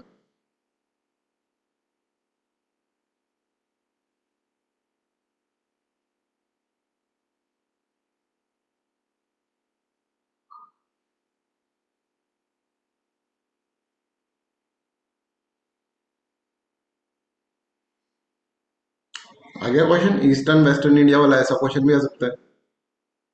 याद करो वेस्ट के अंदर कौन कौन था, उस वक्त कहा था मैंने तुमको याद करने को।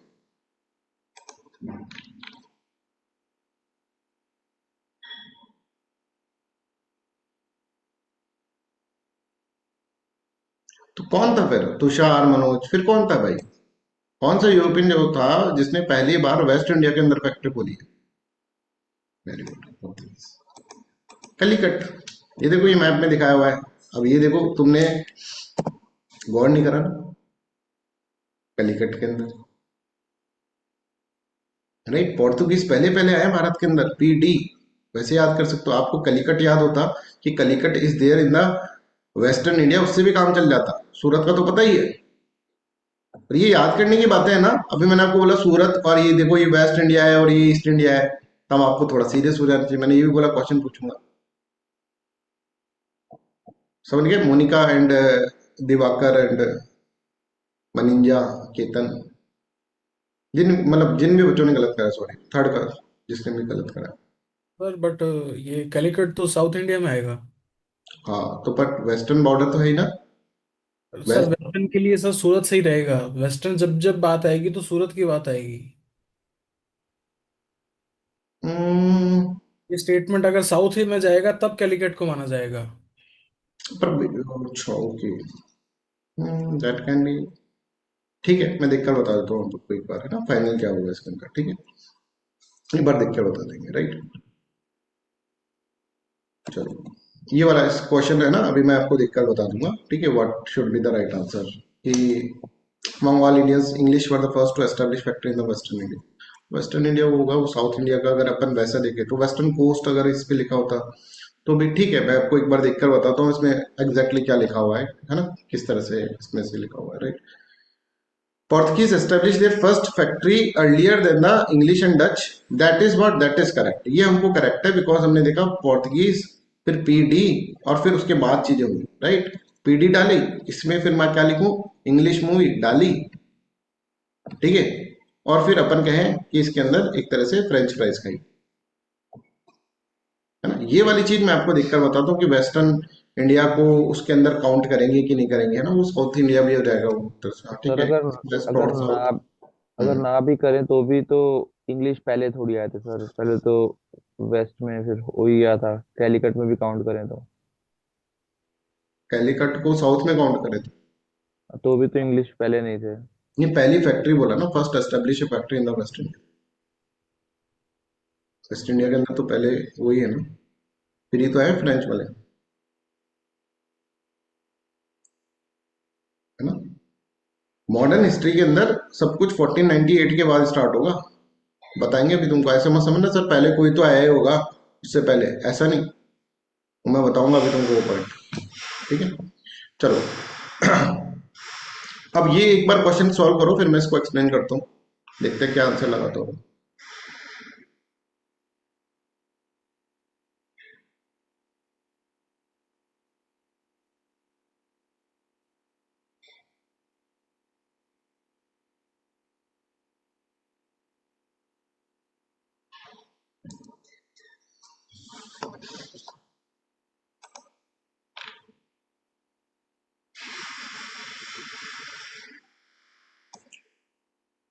फोर्थ का देखते हैं क्या आंसर लगाता हूँ, ठीक है। C, I hope this is clear. तो वहां पर उस वक्त जो फैक्ट्री का मतलब हुआ है कि भाई देखो बाहर से कोई आदमी आ रहा है, तो आदमी आ रहा है तो उसको एक जगह चाहिए जहां पर वो अपना सामान रख सके, यहाँ से कोई सामान लेकर जाना है तो वो रख सके। दैट इज व्हाट फैक्ट्री, उसका मतलब फैक्ट्री। ट्रेडिंग स्टेशन अंडर है यूरोपियन कमर्शियल, तो यूरोप वाले उसको फैक्ट्री बोलते हैं। I hope this is clear. अभी तो आप देखिए फैक्ट्री जहां पर प्रोडक्शन हो रहा है उसको अपन फैक्ट्री बोल रहे हैं, राइट। बट पहले फैक्ट्री एक तरह से वेयर हाउस की तरह वो यूज करते हैं, ठीक है। तो ये आपको इसके अंदर अभी तक का अपन ने याद कर। अब हम आगे की चीज याद करते हैं कि एक्चुअल में हुआ क्या, किस तरह का रूट ये अपनाते थे आने के लिए, राइट।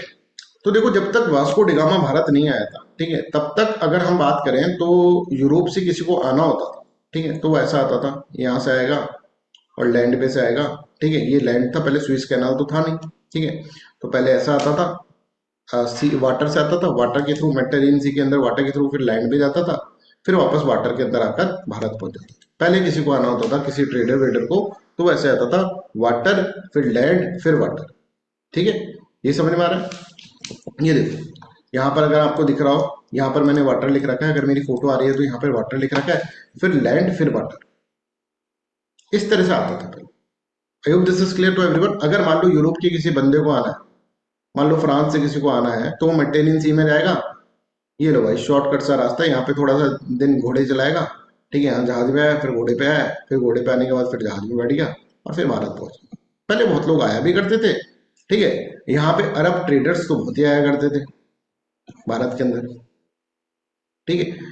बट क्या हुआ कि पहले यहाँ पर था रोमन एम्पायर, ठीक है, और रोमन एम्पायर वॉज फ्लेक्सिबल कि हाँ ठीक है आओ यहाँ पर आराम से जाकर इधर चल जाओ, कोई दिक्कत नहीं होगा, ठीक है। बट आप देखेंगे कि वास्को डिगामा जो आया उसने शॉर्टकट नहीं लिया, शॉर्टकट नहीं लिया ऐसे, उसने ऐसे घूम कर आया कि भाई ऐसे घूम कर क्यों आया, और फिर बस सभी लोग ऐसे घूम कर आने लग गए, है ना। अब पहले ऐसे भी हो सकता था कि भाई यहाँ पे स्विस कैनाल भी आपने पढ़ा होगा, ठीक है, स्विस कैनाल है, स्विस कैनाल से आ जाते, पर उस वक्त स्विस कैनाल था ही नहीं, कहाँ से आते हैं, वाटर वाटर वाटर हो जाता फिर तो आराम से। अब आते हैं तो वाटर वाटर वाटर हो जाता है ना। अब कोई भारत में आया यूरोप के अंदर तो वाटर वाटर वाटर हो जाए, ठीक है। पहले आया वाटर, फिर यहाँ पे लैंड है, इस लैंड एंड देन वाटर। अगर ऐसे भी जाएगा तो लैंड तो उसको लेनी पड़ेगी तभी जाकर इंडिया पहुंचेगा। तो पहले ऐसे जाया करते थे और ये बड़ा ही इजी रूट है, आराम से आओ और इस तरह से इजी रूट के अंदर भारत के अंदर पहुंचो। बट आप देखेंगे वास्को डिगामा जब आया तो वास्को डिगामा तो यहाँ से आया, ऐसे ही घूम कर आया पूरा का पूरा। इतना घूमने में इसको बहुत टाइम भी लगा होगा, रास्ते भी इसमें खोजे होंगे, ठीक है, टाइम भी लगा होगा, पैसा भी लगा होगा, यहीं से चल जाता। पर यहां पर एक कॉन्सेप्ट आपको याद रखना है कि ये वास्को डिगामा ने को किसने इंस्पायर करा, किस चीज ने इंस्पायर करा कि भाई ऐसे होकर ऐसे जा, ऐसे ही जा रहे हैं जब तो ऐसे ही चले जाते हैं। समझ में आ रहा है? तो यहां पर पहले रोमन एम्पायर, अब ये चीज आपको कॉन्सेप्ट समझना है कि यहां पे पहले रोमन एम्पायर हुआ करता था, और रोमन एम्पायर सबको कहता था आराम से भाई मस्ती से ट्रेड करो, कोई दिक्कत नहीं है, ठीक है, जाओ घूमो फिरो मौज करो, ठीक है। पर आप देखेंगे रोमन एम्पायर का फॉल होता है और रोमन एम्पायर की जगह आ जाते हैं एक तरह से यहां पर मुस्लिम्स, अरब मुस्लिम्स। और अरब मुस्लिम्स कहते हैं भैया कोई नहीं आएगा यहाँ से, जो आएगा उसको मार देंगे हम, आओ तो फिर हमको आपको टैक्स देना पड़ेगा बहुत तगड़ा वाला, तभी जाने देंगे, नहीं तो उधर जाने ही नहीं देंगे। तो अरब जो थे ना उन्होंने इसको कैप्चर कर लिया, इस एरिया को कैप्चर कर लिया रोमन एम्पायर के बाद। तो अब यहां से कोई जा नहीं पा रहा है, तो इसलिए अब यहाँ के लोगों को, यूरोप के लोगों को लगेगा भाई ये तो रास्ता ही बंद कर दिया उन्होंने, क्या करें।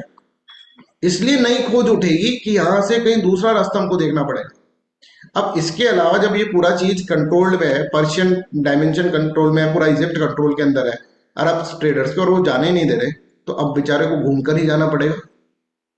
तो ऐसा पूछा जा सकता है कि पोर्तुगीज के अंदर वास्को डिगामा से घूमकर क्यों गया भाई? घूम के इसलिए गया क्योंकि अरब का इन्फ्लुएंस डोमिनेंस यहां पर हो गया था। तो this is very important dimension जो आपको इसके अंदर याद रखना है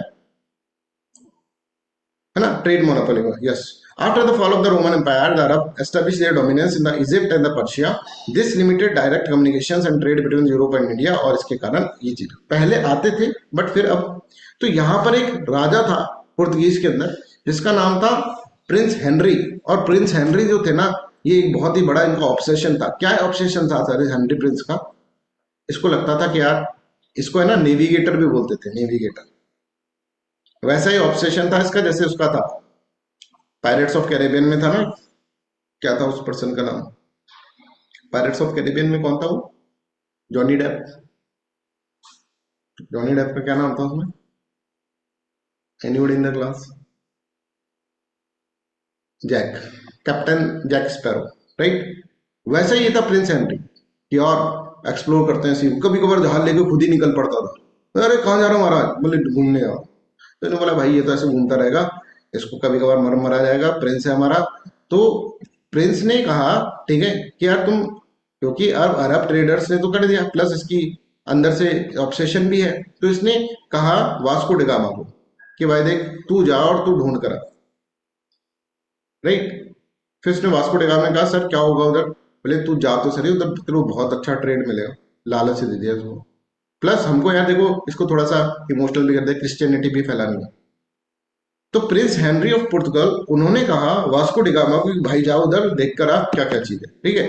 तो यहाँ पर देखो prince Henry of the Portugal, nickname navigator, उनका नेविगेटर निकनेम है। Obsession to the explore the sea, circumvent the Muslim domination, कि मुस्लिम नहीं करने दे रही है, और spread Christianity far and wide. तो इसके लिए पुर्तगीज जो है उसके अंदर वास्को डिगामा को भेजा गया, और वास्को डिगामा का रूट आपको पता है सबको, लिस्बन से निकला। देखो यहाँ पर बिल्कुल ये लाइन याद, ये वर्ड याद रख लेना। वैसे तो बीच में बहुत कुछ आएगा, इसका पूरा रूट मैं आपको बता दूंगा। लिस्बन से निकला और कलिकट में पहुंचा, और कलिकट के अंदर पहुंचा। अब याद आया, पोर्ट पे काम करने वाले काले आदमी, पुर्तगीज, कलिकट। और यहाँ पे इसके साथ बहुत बुरा होगा, पर मैं आपको बताऊंगा, ठीक है। अब यहाँ पर देखो, अगर आप देखेंगे पहले क्या करते थे, ये मेडिटेरियन सी से जाते थे, मतलब पहले वाटर से जाते थे, फिर इनको लैंड लेना पड़ता था, लैंड ही लेंगे, राइट, तब जाकर ये इंडिया में रहेंगे, और फिर ओशन के अंदर आते, फिर वाटर में आते। तो वाटर, लैंड और वाटर आता था। बट अब जो आएगा that is water water water, water में ही वाटर में घूम रहे हैं, ठीक है। और यहाँ पर जाते, तो अब इस बंदे के बारे में बहुत इंपॉर्टेंट क्वेश्चन बन सकते हैं, इसकी पूरी की पूरी डायमेंशन हमको समझनी पड़ेगी, क्योंकि ये पहला बंदा है जिसके कारण ये सब काम हो रहा है। अब ये रास्ते खोज लेगा कैप्टन जैक स्पैरो की तरह, और रास्ते खोज लेगा तो फिर बस सब पीछे इसके गाड़ी लगा देंगे, चलो भाई चलते हैं भाई उसके वास्को डिगामा के पीछे, उसने रास्ता खोजा होगा, ठीक है। तो यहां पर आप देखेंगे ये उसका रूट था, और रूट के अंदर अगर आप देखेंगे तो उसके अंदर लिस्बन से निकलता है ये, और लिस्बन से निकल के कलिकट में पहुंचता है, और बीच में वो साउथ अफ्रीका के अंदर भी रुकेगा, साउथ अफ्रीका के अंदर केप ऑफ गुड होप में रुकेगा। फिर यहाँ पे अगर आप देखेंगे मलिंदी नाम की जगह है, ठीक है, यहाँ पर इसको अब्दुल माजिद मिलेगा, आपने सुना होगा अब्दुल माजिद के बारे में, मलिंदी नाम की जगह, ठीक है। उससे पहले मोबासा जाएगा, फिर मलिंदी जाएगा, फिर इंडियन ओशन के अंदर जाएगा और फिर कलिकट पहुंच जाएगा। ये इसका रूट रहेगा। बाकी सब जगह पानी पानी है, और इस पे रुकने वाली पोजीशंस भी आपको इसके अंदर याद रखनी पड़ेगी, बड़ा इंपॉर्टेंट है।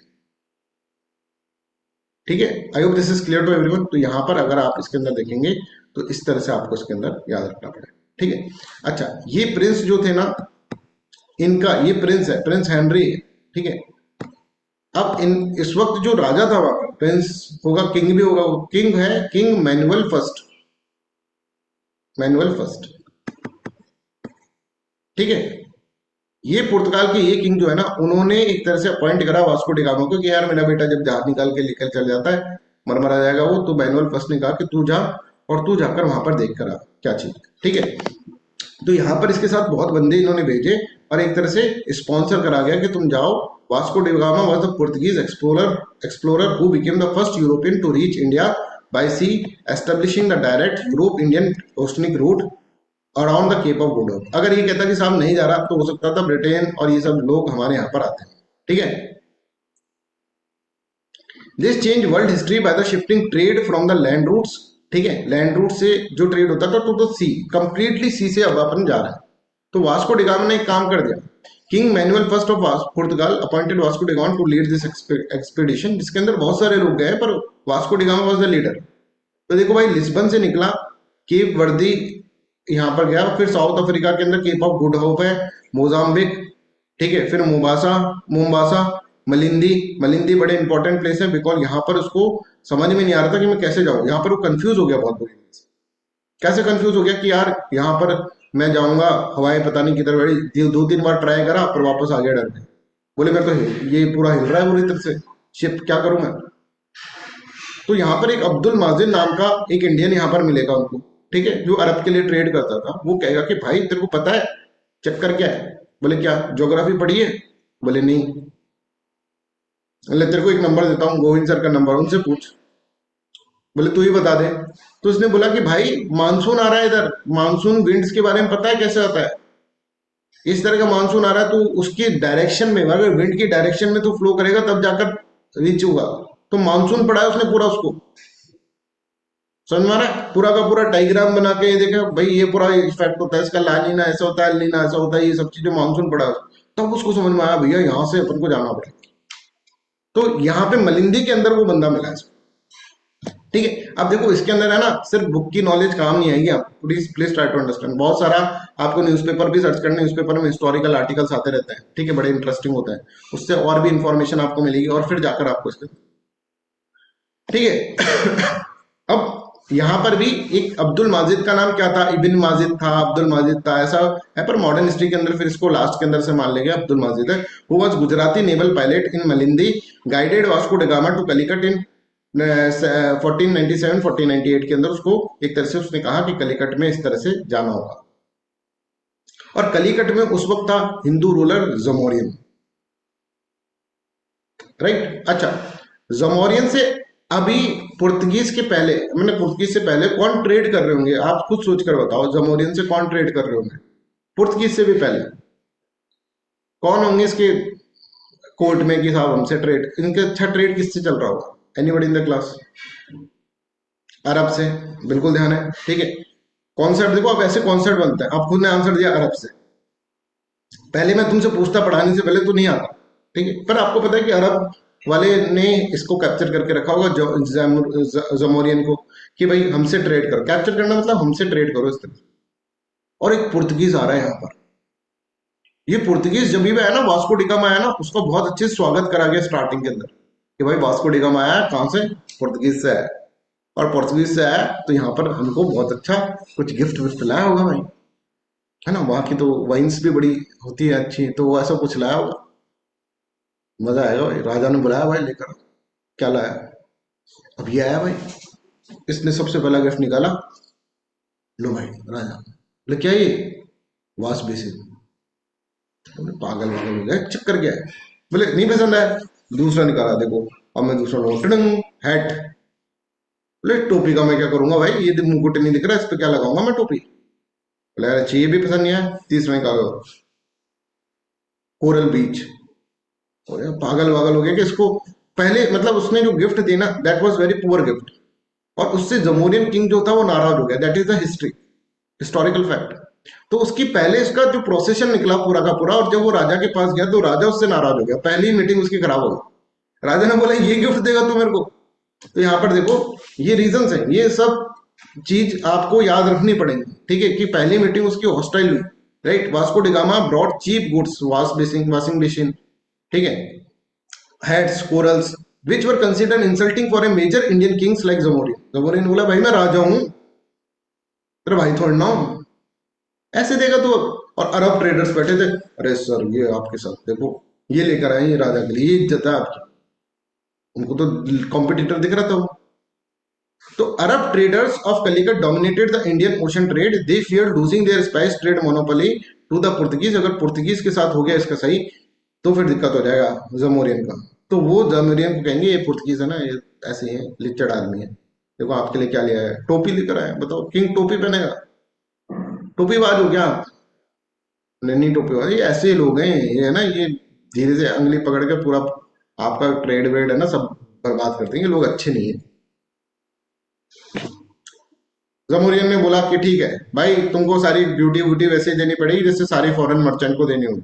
वास्को डिगामा कहेगा भाई मेरे को लेकर तो तुम ऐसे आए थे, बोले ये देख तूने क्या दिया, हैट, वॉशिंग बेसिन, ये क्या पागल हो गया कि मैं क्या हाथ धोने के लिए बैठा हूं यहाँ पर, राइट। इस तरह से उसके अंदर बोलेगा। तो ट्रेड डिसएग्रीमेंट इसके अंदर हो जाएगा, मतलब सक्सेसफुल नहीं रहेगी, इसकी पहली जो जर्नी होगी वो सक्सेसफुल नहीं रहेगी। और थोड़े दिन ये रुकेगा, उसको समझ में आ जाएगा भाई ज्यादा दिन रुका ना तो पिट जाऊंगा यहाँ से, और वो निकल लेगा यहाँ से, राइट। तो यहाँ पर देखो न्यूज़पेपर पढ़ा था मैं, Zamorin was not impressed by the da Gama's presents which included some clothing, caps, coral, sugar oil, ठीक है, अदर आइटम्स, वॉशिंग बेसिन तो इन्होंने लिखा भी नहीं, right. Interestingly the foreigners were greeted with hospitality that included spectacular procession. The Indians also question why there was neither gold or silver. Gold silver लेकर आते हैं ना भाई, इतने बड़े राजा के पास जा रहे हो तुम, ठीक है। I hope this is clear. तो उसने उसका हर्ट कर दिया ईगो कि भाई अब मैं करूंगा। Local interpreter and Arab speakers help with communication, misunderstanding हो गई इसके बीच में, वो बोलता कुछ और था, वो बोलते कुछ और थे उसके अंदर, क्योंकि कम्युनिकेटर्स के जो थे वो अरब ट्रेडर्स थे, वो कुछ और बोल रहा है वो कुछ और। तो इसके बीच में मतलब पहली जर्नी इसकी सही नहीं रही, ये आपको याद रखना पड़ेगा, ठीक है। तो इसको लग गया कि भैया वाइल हॉस्टिलिटीज अरोज, मैं निकल लेता हूँ यहाँ से। तो उसने 1948 के अंदर ही निकल गया वहां से, राइट। उसको लगा पिटन इस सच्चाई की निकल जा, ठीक। और वहां पे गया तो वो सब कुछ भूल गया, वो अब्दुल माजिद ने जो मानसून के बारे में बताया सब कुछ भूल गया, और उसको बड़ी मुसीबत हुई। 6 शिप लेकर निकला था, सिर्फ 2 ही शिप बची, उसके अंदर वास्को डिगामा बाल बाल बचा, है ना, मरता हुआ। और वास्को डिगामा जैसे ही पहुंचता है लिस्बन के अंदर, तो किंग उसको बहुत बड़ा स्वागत करता है, मुनार्क उसका बहुत स्वागत करता है कि भाई ये बहुत बहादुर आदमी है, वो वहां पर जाकर, और उसको डॉम की उपाधि देता है। अब ये ऐसा क्वेश्चन भी पूछा जा सकता है, क्योंकि Vasco da Gama is very important person ना भाई, उसके पीछे पीछे तो सब आएंगे, नहीं तो अगर, और वो वास्को डिगामा को फायदा ही हो जाता है, वो भर के सामान भर लेता है, स्पाइसेस और ये सब चीजें, और आप देखेंगे 60 टाइम ऑफ इट्स कॉस्ट उसको फायदा होता है। ये देख कर कि भाई 1 रुपया खर्च करा इसने 60 रुपए कमा लिए, मतलब 1000 रुपए खर्च करा और इसने 60,000 रुपए कमा लिए। बोले ये है भाई ट्रेड, 60 टाइम्स। लोगों की आंखें फटी फटी, बोले वहां बहुत पैसा है। अब सारे के सारी जब बात फैलेगी तो सबको लगेगा कि भाई वहां बहुत पैसा है, वहां जाओ यार, अपन यहाँ क्या कर रहे हैं, इतनी पूरी जिंदगी में नहीं कमा पाएंगे उतना एक बार में ये कमा लाया। तो आपको वास्को डिगामा की कहानी यहां तक पता है, ठीक है, बट क्वेश्चन इसके आगे पूछा जाता है फिर क्या हुआ। फिर वो आया, उसने बोला साहब मेरा आप इतना स्वागत तो कर रहा हूँ मुना, पर पता है मेरे साथ हुआ क्या, बेइज्जती करी उन्होंने अरब ट्रेडर्स ने, मैं तो पिटता पिटता बचा हूँ, भाग कर आ गया वहां पर। तो राजा को, वहां के राजा जो होंगे, एक पेड्रो कैब्रेल को भेजेंगे, पेड्रो कैब्रेल को भेजेंगे वहां पर, और वहां पर कहेंगे कि एक ट्रेडिंग पोस्ट तो बना दे। वो ट्रेडिंग पोस्ट वहां पर बना देंगे, और वो पहली फैक्ट्री वहां पर खोली जाएगी, ऐसी पुर्तगीज की पहली फैक्ट्री वहां पर खुली। तो पुर्तगीज की कैलिकट के अंदर पहली फैक्ट्री खुली। अब अरब ट्रेडर्स ने देखा भाई इसने तो फैक्ट्री खोल ली, उसको बुलाया यहाँ पर कि कैब्रेल एक बात सुन, है ना, पेड्रो कैब्रेल, एक नाम याद रखना, पेड्रो कैब्रेल। तो जैसे ही आया ना उसके बाद उसने पेड्रो कैब्रेल को भेजा, कैब्रेल से बोला कि भाई सुन, आया था तेरे भाई वास्को डिगामा, पिट के भेजा है हमने, वो तो पिटता पिटता बच गया, अगले दिन पिटना था, भाग लिया वो। तू यहाँ पर फैक्ट्री खोल रहा है, शर्म नहीं आ रही? बोल रहे मेरे राजा ने बोला, बोले काय का राजा, मारो उसको, उसको मारा बुरी तरह, है ना, कैब्रेल को मारा। और कैब्रिल को जब मारेंगे अरब मुस्लिम्स और ये सब, और उनकी पोस्ट वोस्ट जला देंगे, सब कुछ जला देंगे, ये न्यूज पहुंचेगी पुर्तगीज में, और वहां का किंग सोचेगा भाई ये तो बहुत गड़बड़ हो गया, इतना बुरा मैसेकर हमारे लोगों को मारा गया। तो बोलेगा कहाँ है वास्को डिगामा? वास्को डिगामा भाई मजे कर रहा है भाई, अय्याशी उड़ा रहा है पैसा, बहुत पैसा था, बहुत पैसा कमाया, ठीक है, इसलिए वास्को डिगामा को बुलाया गया। बोले भाई तू जा, ये ले मेरे वारशिप्स, जाओ और उधर जाके लड़ाई कर। ठीक है, तो यहाँ पर देखो वास्को डिगामा वापस आएगा फिर। ठीक है, after Vasco da Gama's first voyage in 1498 the Portuguese king sent his second commander Pedro Alvares Cabral to India in 1500 to secure a trading post in Calicut. A Portuguese factory was established in the Calicut under the Cabral, but ये जो factory थी that was not the permanent factory. Permanent factory तो कोचीन के अंदर इन्होंने खोली थी, क्योंकि क्यों नहीं थी? क्योंकि यहाँ पर इन्होंने लड़ाई कर ली, और the Portuguese factory was attack and almost everyone station there was massacred, सबको मार दिया। कैब्रल भी कब्र में चला गया। ठीक है, तो कैब्रल को कब्र में चला गया, ऐसे याद रखना। ठीक है, तो हमको समझ में आ रहा है। वास्को डिगामा वहां पहुंचा, वास्को डिगामा वहां पहुंचा, उसने बोला कि भाई कैब्रल को भेजते हैं, तेरी बेइज्जती हुई है, तेरी बेइज्जती मतलब मेरी बेइज्जती, कैब्रल निकलो। वो निकला, वहां पर उसने फैक्ट्री खोल दी कैलीकट के अंदर। किंग को पता चला, उसने बोला अरब ट्रेडर्स को मार के आओ उसको। अब ऐसे ही चल रहा है सिस्टम, है ना। वहां पर आपको वहां पर जाना, अब क्यों? क्योंकि वास्को डिगामा से उनकी एंटी हो गई थी। क्यों हो गई थी? इस कारण से हो गई थी। After hearing massacre of all those the trading post the da Gama sailed for India again in 1502 attacking Arab Muslim. सबसे पहले तो जो रास्ते में अरब मुस्लिम की शिप है ना, सबको उड़ाता हुआ गया। बोले यार इन्होंने बिल्कुल गंद फैला रखी है यहाँ पे, चलो सबको उड़ा दिया। He forced the ruler of Calicut, फिर कैलिकट के रूलर जमोनियन के पास गया to make peace, and on his return voyage along the eastern African coast establish Portuguese trading port, है ना, वहां पर भी trading port in what is now known as Mozambique. Mozambique के अंदर भी वो ट्रेडिंग पोर्ट निकाल कर गया। अब वो वहां पर गया तो राजा ने बोला भाई तू मस्त आदमी है, तूने सब कुछ काम वहां पर सही कर लिया, ठीक है, पीस एस्टेब्लिश कर ली। अब वहां पर जो अपने बच्चे कुचे थोड़े बहुत लोग हैं उनको नहीं मारे, पर कैलिकट कैलिकट की फैक्ट्री जो थी वो एक तरह से वहां पर नहीं रही, बिकॉज वहां पर अटैक हो गया, तो कैलिकट की फैक्ट्री वॉज नो मोर। और जो थी वो थोड़े दिन के लिए और चलेगी और फिर बंद हो जाएगी, मतलब थोड़े दिन मतलब 4-5 साल 6 साल इस तरह से। तो यहाँ पर देखो, back in the Portuguese da Gama was granted further privileges and revenue and continue to advise the king on the Indian matters. After 20 years at home 1524 में वो भाई वापस जाता है पोर्तुगीज वायसराय बनकर, और उससे पहले बहुत कुछ हो जाता है ना, वायसराय बनकर। और वहां पर जो करप्शन बहुत ज्यादा हो रहा था, तो वहां पर पुर्तगीज अथॉरिटीज एस्टेब्लिश हो चुकी थी, बताऊंगा अभी मैं। और वहां पे जो करप्शन हो रहा था उसको रोकने के लिए वो जाता है, और वहां पे जाता है थोड़े दिनों के अंदर, 1524 के अंदर जाता है। After having in the Cochin he fell ill, ठीक है, डाइड ऑन द 24 दिसंबर 1524, वहीं पे मर जाता है। तो वास्को डिगामा वहीं मरा है, ठीक है, वास्को डिगामा कोचिन के अंदर मरा है, ठीक है। तब तक उनकी कोचिन के अंदर एक परमानेंट फैक्ट्री एस्टेब्लिश हो चुकी थी। आई होप दिस इज क्लियर। और उसकी बॉडी को फिर पड़ता है, तो ये चीज आपको याद रखनी पड़ेगी भाई। थोड़ा सा वास्को डिगामा पे क्वेश्चन आ जाएगा तो दिक्कत हो जाएगी।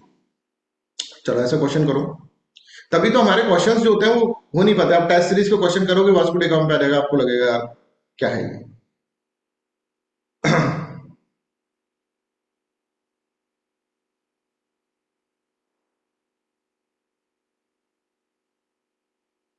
एक बार सॉल्व करो, फिर मैं इसके थर्ड स्टेटमेंट में एक्सप्लेन करूँ।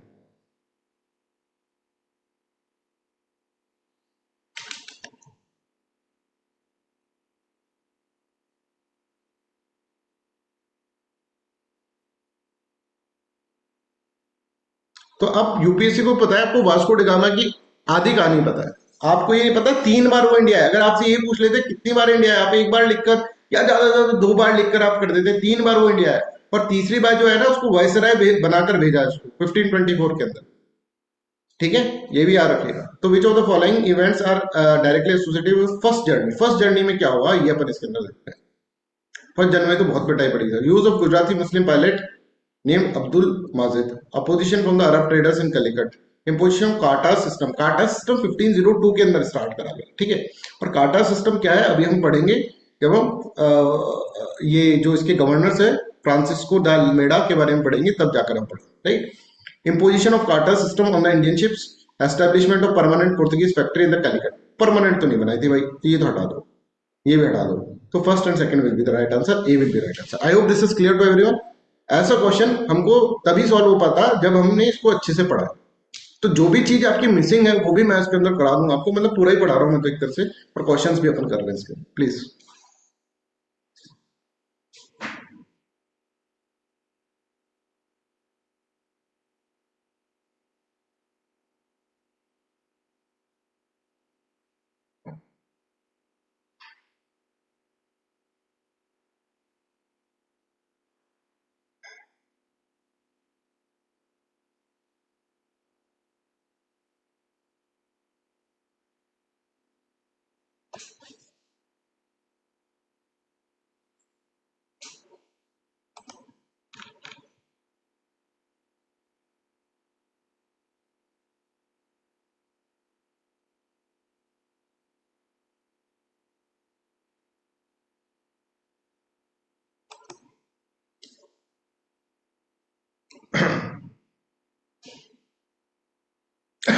आपका ये वाला जो टेस्ट है ना, ये वाला टेस्ट मैं नेक्स्ट वीक ही लूंगा फिर, राइट?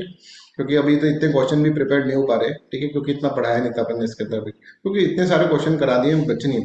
तो ये मॉडर्न हिस्ट्री उसका तीनों का हो जाएगा। तो ये weekly test number I think 6 था, ये 7 था, ये 7 जो होगा दैट विल बी ऑन।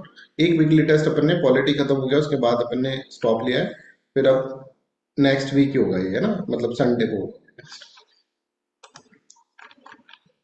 तो सिक्स का correct answer will be both statement second and third are correct and both explain statement first. ठीक है, तो यहाँ पर देखो पोर्तुगीज, अब उसमें पूरा आएगा पॉलिटिक, है ना, वो भी डाल दूंगा मैं क्वेश्चंस, क्योंकि क्वेश्चंस बन नहीं पा रहे थे, इतने क्वेश्चन मिले ही नहीं मेरे को, 25-30 क्वेश्चन ही हो पाए उसके पॉलिटी के। सर भी करे थे सर 50 तो कैसे होना सर, राइट? तो इसके अंदर हम तीनों के लेकर अपन इसके अंदर करेंगे, राइट? तो Portuguese return to India with heavy militarise second expedition, that is correct. ठीक है, the voyages first voyages shows that peaceful commercial negotiation with Zamorin was difficult. ये ठीक है, ये भी ठीक है, इसी के कारण तो मिलिट्री लेकर आए, नहीं तो भैया फूल लेकर आते। तो ए विल बी करेक्ट आंसर।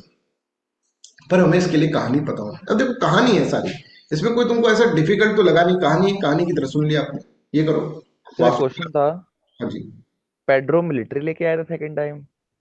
हाँ, पेड्रो जो थे वो वहां पर एक फैक्ट्री बना के आए थे, ठीक है। पेड्रो जो थे वो सिर्फ और सिर्फ फैक्ट्री बनाने गए, मिलिट्री लेकर नहीं गए। उन्होंने पेड्रो बिल्डर के सेकेंड एक्सपीडिशन जो हुआ वो वास्को डिगामा के अंडर में जो हुआ था ना, उसके अंदर मिलिट्री गई थी।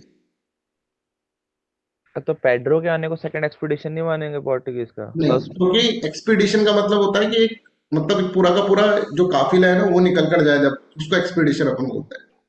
तो सेकंड एक्सपीडिशन उसको ही मानेंगे जब वास्को डिगामा निकला पुर्तगीज के साथ, तुषार, है ना। ऐसे नहीं कि भाई भाई आपने कुछ लोगों को भेजा उसको एक्सपीडिशन, एक्सपीडिशन मतलब एक तरह से पूरा का पूरा सेना काफिला और ये सब चीजें निकल रहे हैं ना, उसको एक्सपीडिशन बोलते हैं। तो जब वो पहली बार गया था तो उसके साथ भी बहुत सारे लोग गए थे वास्को डिगामा के साथ, ठीक है। तो वास्को डिगामा के साथ बहुत सारे लोग गए थे। अब यहाँ पर सिर्फ और सिर्फ पेड्रो कैब्रल जो है वो एक तरह से वहां पर जाके एस्टेब्लिशमेंट करके आया फैक्ट्री, और वहां पर फैक्ट्री एस्टेब्लिशमेंट करी तो वहां पर उनको सबको मार दिया गया, राइट? इस तरह से आपको देखना होगा। चलो नेक्स्ट क्वेश्चन करो, क्वेश्चन नंबर 7।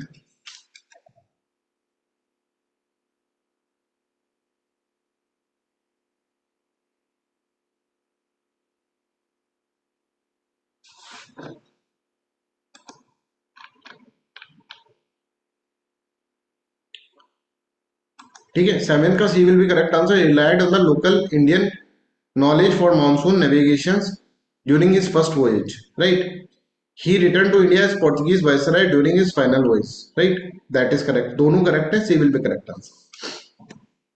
ठीक है, अब एक और बंदा है जिसके बारे में हो सकता है आपने पढ़ा हो, ठीक है, हिस्ट्री की किताबों में तो दे रखा है इसके अंदर। एक और बंदा है जो उससे पहले स्टार्ट करा था भाई, बार्थलो म्यू डियास, है ना, इसका नाम है बार्थलो म्यू डियास, ठीक है। और जो डियास साहब थे ना, इन्होंने स्टार्ट तो करा था और ये पहुंच गए थे यहाँ पर केप ऑफ गुड होप, यहाँ तक पहुंच के फिर वापस से रिटर्न हो गए, इंडिया तक नहीं पहुंच पाए। तो Bartholomew Dias was Portuguese navigator and explorer, the first European, पहला European to sail through the southern tip of the Africa, Africa के साउदर्न टिप तक ये पहुंचने वाला पहला था।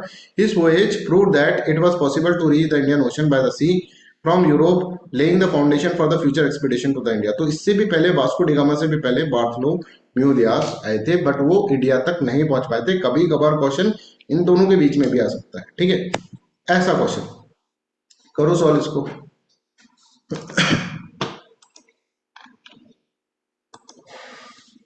अब बिल्कुल ध्यान रखना, जो भी बच्चे अटेंड कर रहे हैं क्लास या जो भी रिकॉर्डेड देख रहे हैं, प्लीज ट्राई टू अंडरस्टैंड, इसमें भाई पाइल अप मत कर देना, ठीक है? इसमें बिल्कुल बर्डन मत क्रिएट कर देना, इसको पूरा एक साथ ही चलते रहने दो।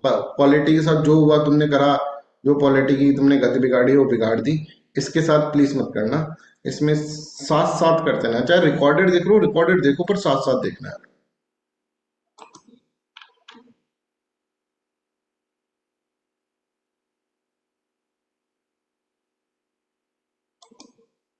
Correct answer, Dias rounded the Cape of Good Hope, ठीक है? राउंडेड मतलब घूम गया वापस। The da Gama reach India via sea route, that is correct, B is correct, ठीक है? इस तरह से भी हो सकता है। अब ये पहले ऑप्शन के अंदर ये वाला स्टेटमेंट ठीक है, पर दूसरा नहीं है। India could be reach by the land, land से नहीं हो तो सी भी चल रहा है, राइट? तो Dias reach the Indian ocean by crossing Arabia, नहीं ये गलत हो गया। Both reach India, no. तो इसका B will be right answer. ऐसा भी आ सकता है कुछ, ऐसा क्वेश्चन भी आ सकता है। एक और देख लो, 9th क्वेश्चन।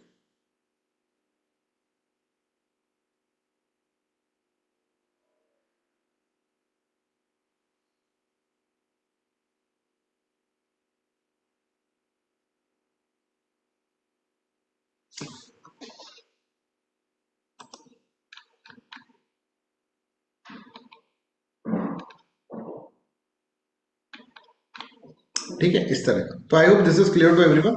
अभी तक सारा कॉन्सेप्ट, सारे ट्रिक्स विक्स सबको याद है, ठीक है? अब मैं आपको पूछूं, भाई डैनिश ने पहली फैक्ट्री और पहली बार कहाँ आए थे, तो बता दोगे? एनीबडी इन द क्लास, मतलब कोई बता देंगे? प्लीज लिख दो उसके अंदर, है ना? अगर मैं आपको बताऊं, आप पहले पहले लेटर लिख के ऐसे क्रोनोलॉजी में बता सकते हैं, जैसे पी लिखा और फिर इसके आगे लिख सकते हैं क्या क्या, कौन पहला है कौन, मतलब एक क्रोनोलॉजी बता दीजिए। स्टोरी को याद करते हुए क्रोनोलॉजी बना दो, ठीक है? PDEDF, right? ये भी ऐसे भी याद कर सकते हो करना चाहो तो, पर स्टोरी से याद करोगे तो भूलोगे नहीं। समझ में आ रहा है? अब मैं, मतलब अब आपको वो सब चीजें याद हो जाएंगी, ठीक है? और कभी भूलोगे भी नहीं जीवन में, ये भी आप याद रखिएगा, राइट? चलो भाई आगे चलते हैं अपन।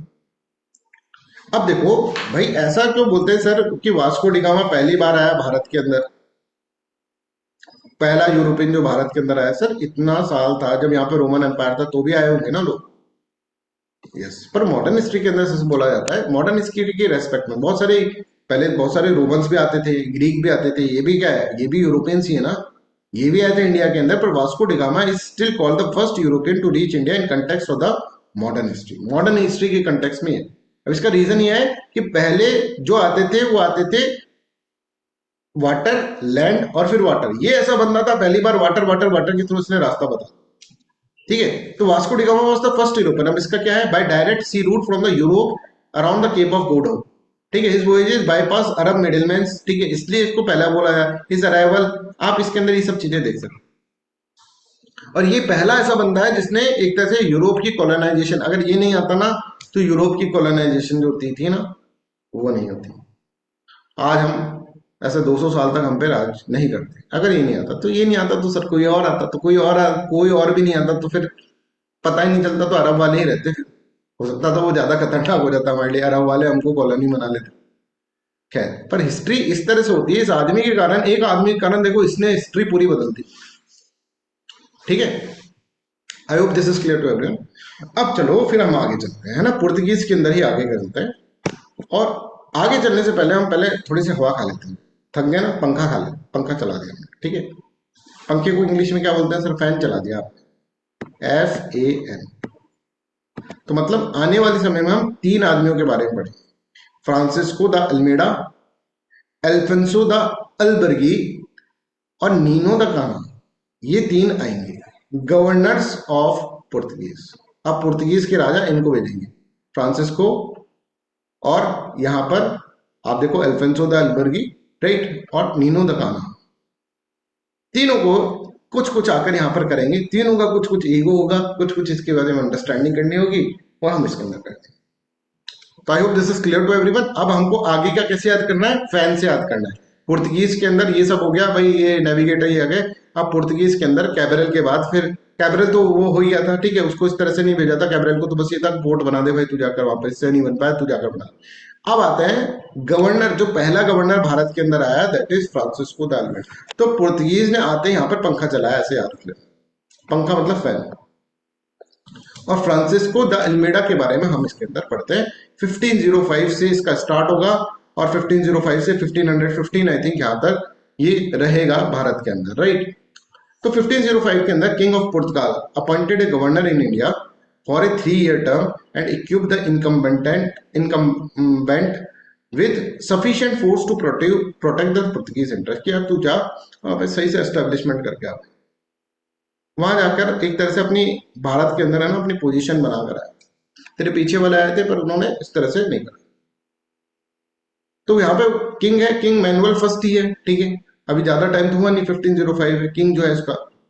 और उसने बोला कि भाई फ्रैंक तू जाएगा और तेरे साथ बहुत सारी फौज भी जाएगी तेरी, ठीक है, डोंट वरी अबाउट दैट, फौज भी जाएगी और वहां जाकर तू अपना एक तरह से वहां का जो समुंदर है उसको कैप्चर करने के बारे में सोच, समुंदर पे अपना राज जमा भाई।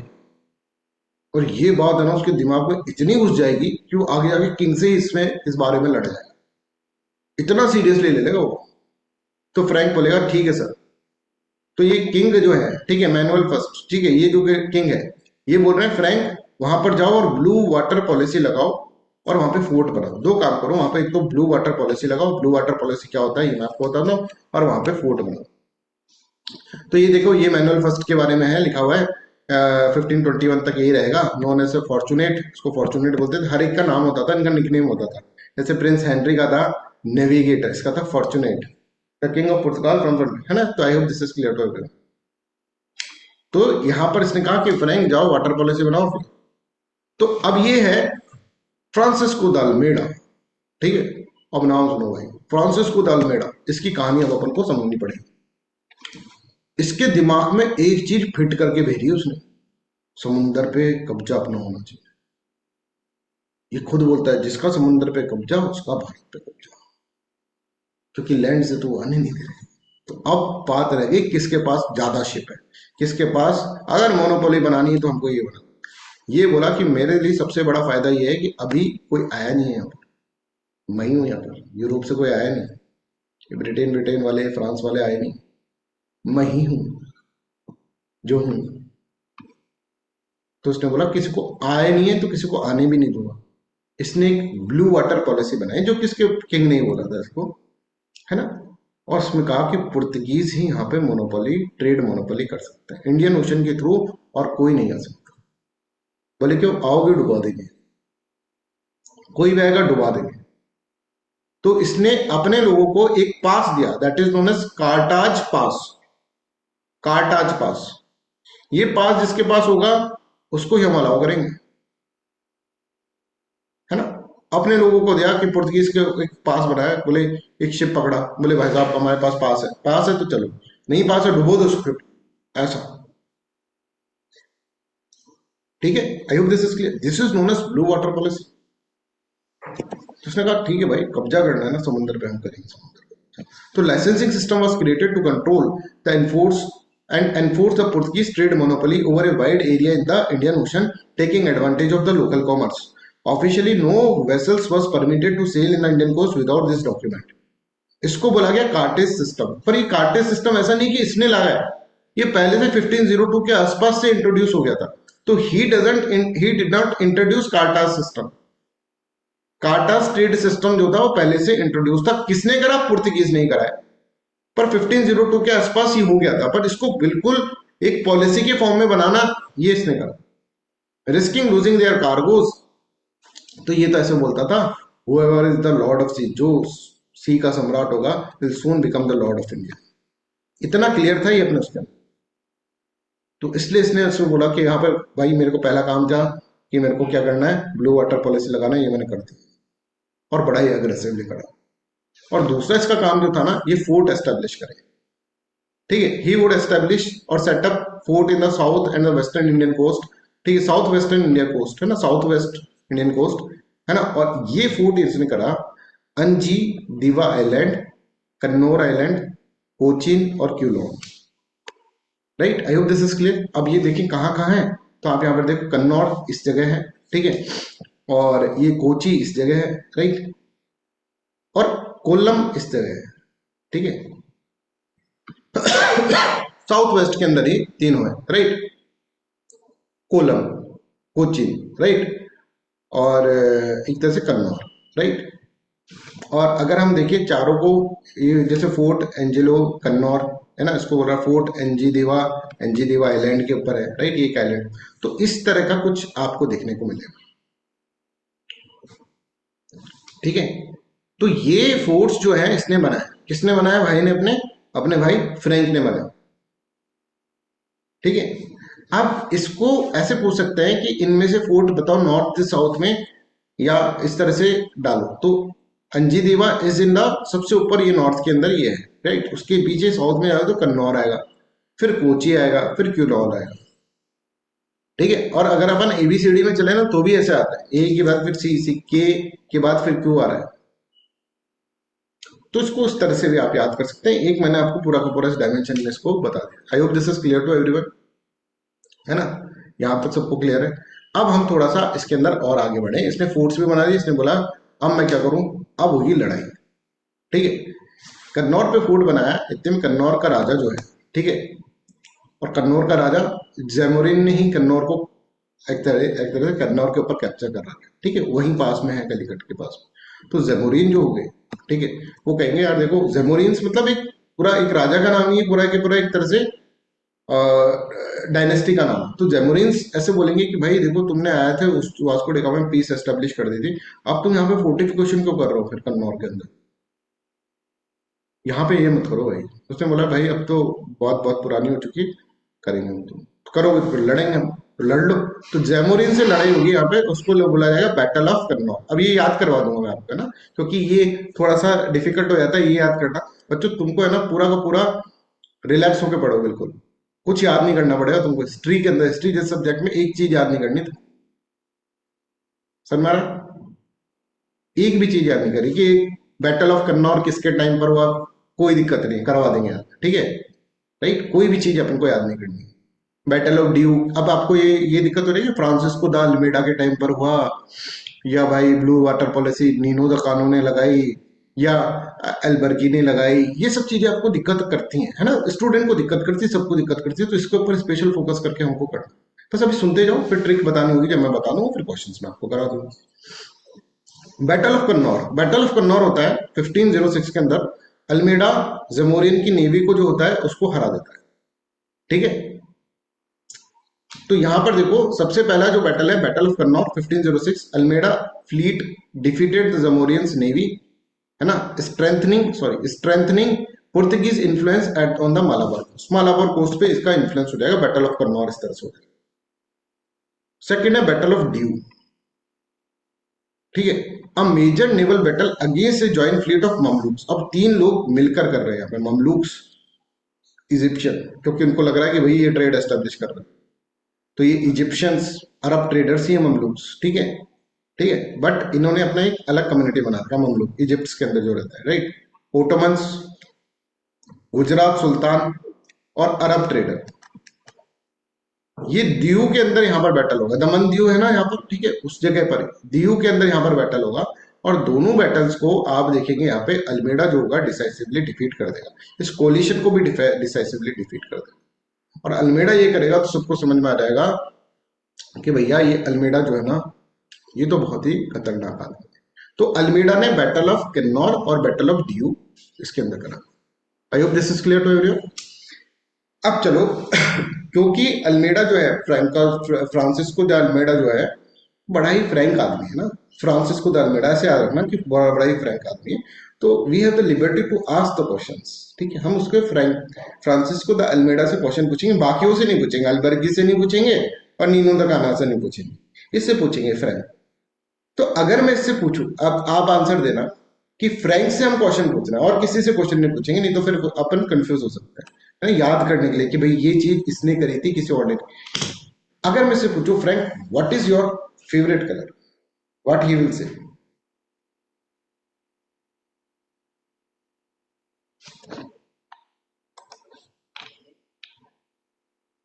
ठीक है, क्वेश्चन किससे पूछे? फ्रैंक से, तो मतलब फ्रैंक तो बोलेगा ठीक है what is your favourite colour? Blue blue blue, right. इस बोलते हैं ना जो बिल्कुल श्योर होता है जिसके लिए, उसके लिए ब्लू ब्लू ब्लू, है ना। जैसे एक मूवी थी ना, तो उसमें पूछता है कि कौन सी मूवी थी, उसमें पूछता है, वो बहुत फेमस डायलॉग था उसका कि व्हाट इज योर कलर, तो होता है ब्लैक ब्लैक ब्लैक, ठीक है। वो मिलिट्री वाली मूवी जो थी ना, शौर्य, शायद शौर्य मूवी का नाम था, है ना। उसके अंदर तो डायलॉग बड़ा पसंद है, मैंने कई बार देखा हुआ इसका डायलॉग, ब्लैक ब्लैक ब्लैक बोलते हैं, तो ऐसे बोल रहा ब्लू ब्लू ब्लू, राइट। अच्छा, अब थोड़ा सा टिपिकल क्वेश्चन आप मुझसे पूछते हैं, देखते हैं आप आंसर दे पाते हैं कि नहीं दे। ठीक है, एक सेकंड रुको, जस्ट अ सेकंड।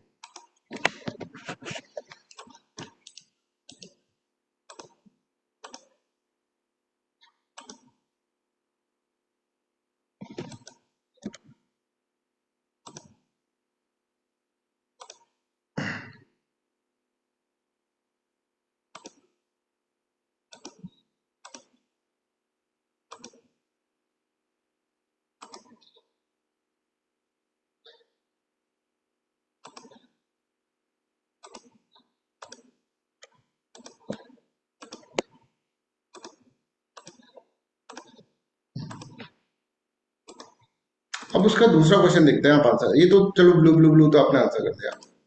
अब हम इसका दूसरा क्वेश्चन पूछेंगे, एक सेकंड, कोई क्वेश्चन आपको दिख नहीं रहा है, जस्ट अ सेकंड।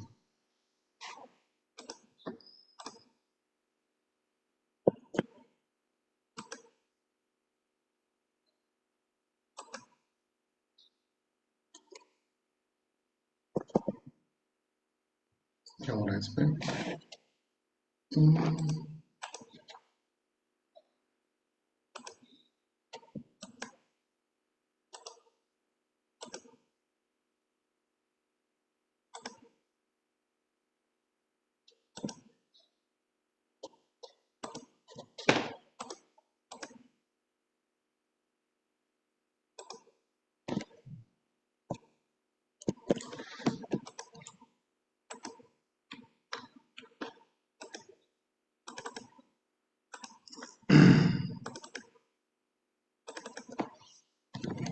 चलो, आई होप स्लाइड विजिबल है सबको, एक बार बता दें प्लीज।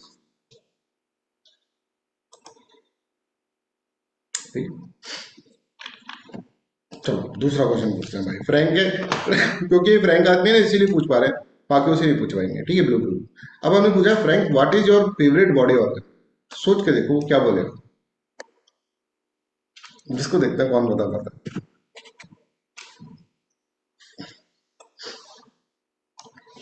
याद करने के लिए कर रहे हैं साहब, ऐसा मत समझना कि सर पागल हो चुके हैं, सर पता नहीं क्या क्या करे जा रहे हैं। एक बार याद कर लोगे भूलोगे नहीं। What is your favourite body organ, Frank से पूछ रहे हैं।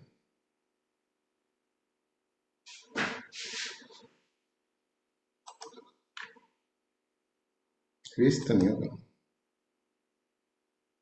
बॉडी बिल्डिंग में चलेगा तो वो रेड, ये भी नहीं होगा रिलेटेड।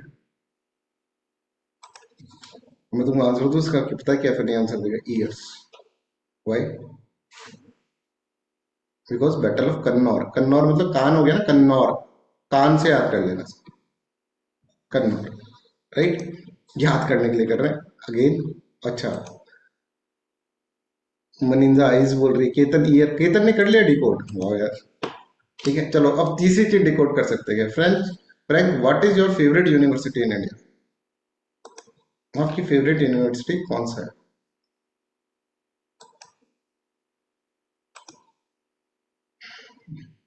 है ना, देखो हंसी मजाक से भी कर सकते हैं ना अपन काम, क्यों नहीं कर सकते? अब देखो आपको याद रहेगा डी यू, अब देखो इसको कर लिया ना हमने क्रैक, बोले सर अब तो समझ में आ गया डी यू। अब फ्रैंक से पूछे गए क्वेश्चन है, ये तीनों क्वेश्चन कभी भूलोगे नहीं, तो ये तीनों चीजें फ्रैंक से रिलेटेड है, ये भी हमें याद है। ठीक है, अब ये क्वेश्चन में बड़ी हेल्प कर जाते हैं, राइट, कि हमको नहीं तो उस वक्त हमको, क्योंकि हिस्ट्री पढ़ने का ये तरीका, मैं पढ़ा दूं तुमको तुम भूल जाओ, उससे क्या मतलब है बताओ। ठीक है, तो कन्नौर हो गया याद, अपन को बैटल ऑफ ड्यू याद हो गया, और ब्लू वाटर पॉलिसी ये अपन ने इसके अंदर समझ लिया, राइट। बैटल ऑफ डीयू मतलब university, DU is a university ना, यूनिवर्सिटी में बहुत सारे कॉलेज होते हैं, तो इसलिए कहेंगे कि बहुत सारे लोग मिलकर लड़े थे बैटल ऑफ डीयू के अंदर। ठीक है, ममलूक्स लड़े थे, गुजरात को सुल्तान लड़ लिया, ऑटोमन्स लड़ लिए, अरब ट्रेडर लड़े, सबको हरा दिया भाई ने। राइट, चलो अब क्वेश्चन कर लो इस पे।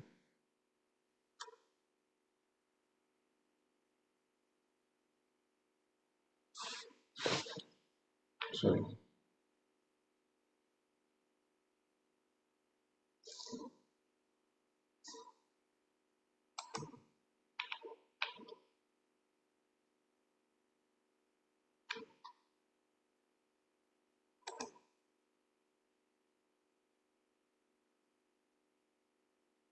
ठीक है, अब देखो कंफ्यूजन हो सकता था ना इस क्वेश्चन में, पर अब नहीं हुआ। Blue water policy, battle of Diu, Bijapur सुल्तान को इसने तो नहीं करा, गोवा से इसका कोई रिलेशन नहीं है साहब। कंस्ट्रक्शन ऑफ फोर्ट ऑफ कन्नौर और अंजीदेवा, वो अपन ने याद कर लिया। इस तरह अब कभी नहीं भूलेंगे, क्यों अपन जबरदस्ती मेहनत करें, याद कर रहे भूल रहे, हम कोई फालतू की थोड़ी ना बंदे हैं। राइट, कि याद करा भूल गए साहब, फिर याद करा फिर भूल गए, कोई इज्जत है हमारी की नहीं है? ये है इज्जत कि हमने एक बार में याद कर लिया, अब नहीं भूलेंगे। ठीक है, बाकी के आपके कंपिटिटर्स भूलते रहे, कोई मतलब नहीं है। 11th क्वेश्चन करें।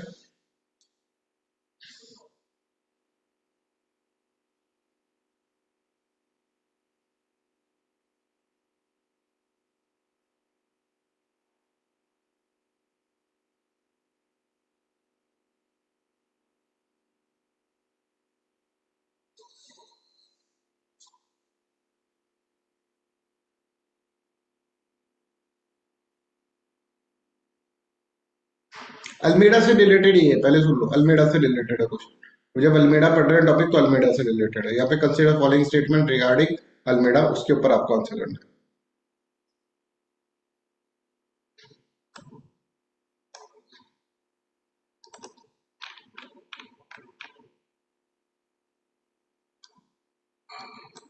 ठीक है, अब ये साहब, अब इसीलिए मैं तुमको कहा था ध्यान से सुन लेना। Battle of due establish Portuguese supremacy in the western Indian ocean, ऐसे क्वेश्चन आते हैं यूपीएससी में, और फिर गलत हो जाता है पढ़ते हुए भी। सर ने कहा था हाँ कन्नौर है, जिंदीवा, ये क्या, ये ऊपर से नहीं पढ़ना है, पूरा पढ़ो। Establish Portuguese supremacy in the western Indian ocean, yes, battle of due के अंदर उसने फिर वेस्ट के अंदर पूरा पुर्तगीज की सुप्रीमेसी है, क्योंकि बैटल ऑफ ड्यू में सब मिलकर लड़ लिए। अब तो फिर उसके, ये battle of due is just like battle of Buxar, जिसके अंदर तीन राजा मिलकर लड़ लिए रॉबर्ट क्लाइव से। ठीक है, तो वो जीता वही है। Right, statement second, Almeida's naval strategy focused on the destroying the fleets of the Arab. That is also correct. अब यहाँ पर देखो, पुर्तगीज फोर्ट एट कन्नौर, ठीक है, during the time of Almeida, right, and Anjediva played a decisive role in inland conquest. Inland conquest का उसका दिमाग में ही नहीं था, उसकी लड़ाई आगे चल कर इस कारण से होगी। इनलैंड कंक्वेस्ट था ही नहीं, उसके दिमाग में था सी को कैप्चर करना, बस सी, इनलैंड के बारे में सोच ही नहीं रहा था। समझ में आ रहा है? तो that was a very important feature of Francisco de Almeida, कि इंलैंड के बारे में वो सोच नहीं रहा है।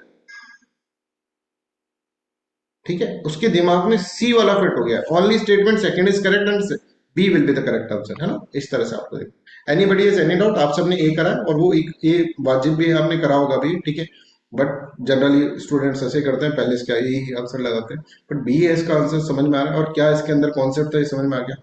Anybody has any doubt, please let मी।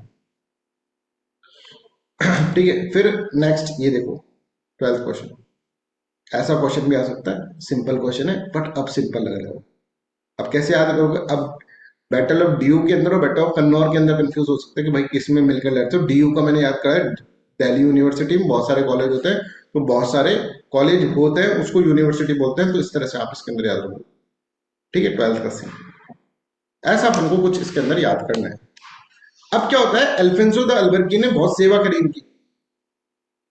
ठीक है, अल्फोंसो द अल्बुकर्क ने बहुत सेवा करी, बहुत सेवा करी है भाई तूने, बट इसका दिमाग है ना, सिर्फ सिर्फ और सिर्फ इस पर टक गया है कि मुझे ओशन जीतना है, ओशन जीतना है। इसको फोन करता उसका राजा, भाई क्या कर रहा है? ओशन जीत रहा हूँ, काट देता हूँ। बोले आगे तो सुन ले, ओशन के आगे बढ़ना है। फिर वापस फोन करता, क्या कर रहा है? ओशन जीत रहा हूँ, काट देता फोन। बोले ये पागल हो गया। इसकी जगह फिर अल्फोंसो द अल्बुकर्क की जगह, ओ सॉरी, फ्रांसिस्को द अल्मेडा की जगह दूसरे आदमी को भेजा, जिसको पंखा अपन बोल रहे हैं ना, फैन, ये आएगा यहाँ पे, Alfonso de Albuquerque. Alfonso de Albuquerque जो है ना, अल्फोंसो मैंगोज भी होता है, याद रखना उसको, आगे अपन इससे याद रखें। अल्फोंसो द अल्बर्गी जो है ना वो आया, उसने बोला कि भाई रिप्लेसमेंट हो रहा है, तू निकल भाई। और उस वक्त है ना ये बैटल ऑफ ड्यू चल रहा था, right, battle of Diu was there. तो उसने बोला भाई देख, मैं चला जाऊंगा, कोई दिक्कत नहीं, बैटल ऑफ ड्यू चल रहा है, मेरे को इसको समाप्त करना है, तो मेरे को ओशन जीतना है। तो पागल पागल है, क्या चक्कर, तो ओशन जीतने इसीलिए तो तेरे को हटा। मेरे को राजा ने बोला था ओशन जीत, मेरे को असाइनमेंट ये मिला था, मैं ये जीतूँ, अब ये बैटल में हार गया ना तो फिर ओशन नहीं जीत पाऊंगा, तो उसके बाद तू ले लेना जैसे। अल्फेंसो द अल्बर्की ने बोला ये देख, राजा ने लिख कर दिया है, पोस्ट चेंज करनी पड़ेगी, अब तुम जा घर जा। इतना ज्यादा फ्रांसिस्को द अल्मेडा इतना ज्यादा कमिटेड था ओशंस को जीतने के लिए, उसने बोला इसको गिरफ्तार कर लो, और उसको डिटेन करके रख दिया। और जब उसने बैटल जीता उसने कहा मेरा काम खत्म हो गया भाई, अब तू आराम कर, मैं आराम करने जा रहा हूँ, तू ये संभाल। समझ में आ रहा है? तो ये चीज एक बहुत इंपॉर्टेंट डायमेंशन आपके दिमाग में बैठनी चाहिए कि उसके दिमाग में, फ्रांसिस्को द अल्मेडा के दिमाग में ये था कि मेरे को ओशन जीतना है, मेरा असाइनमेंट मेरे को कंप्लीट करना है।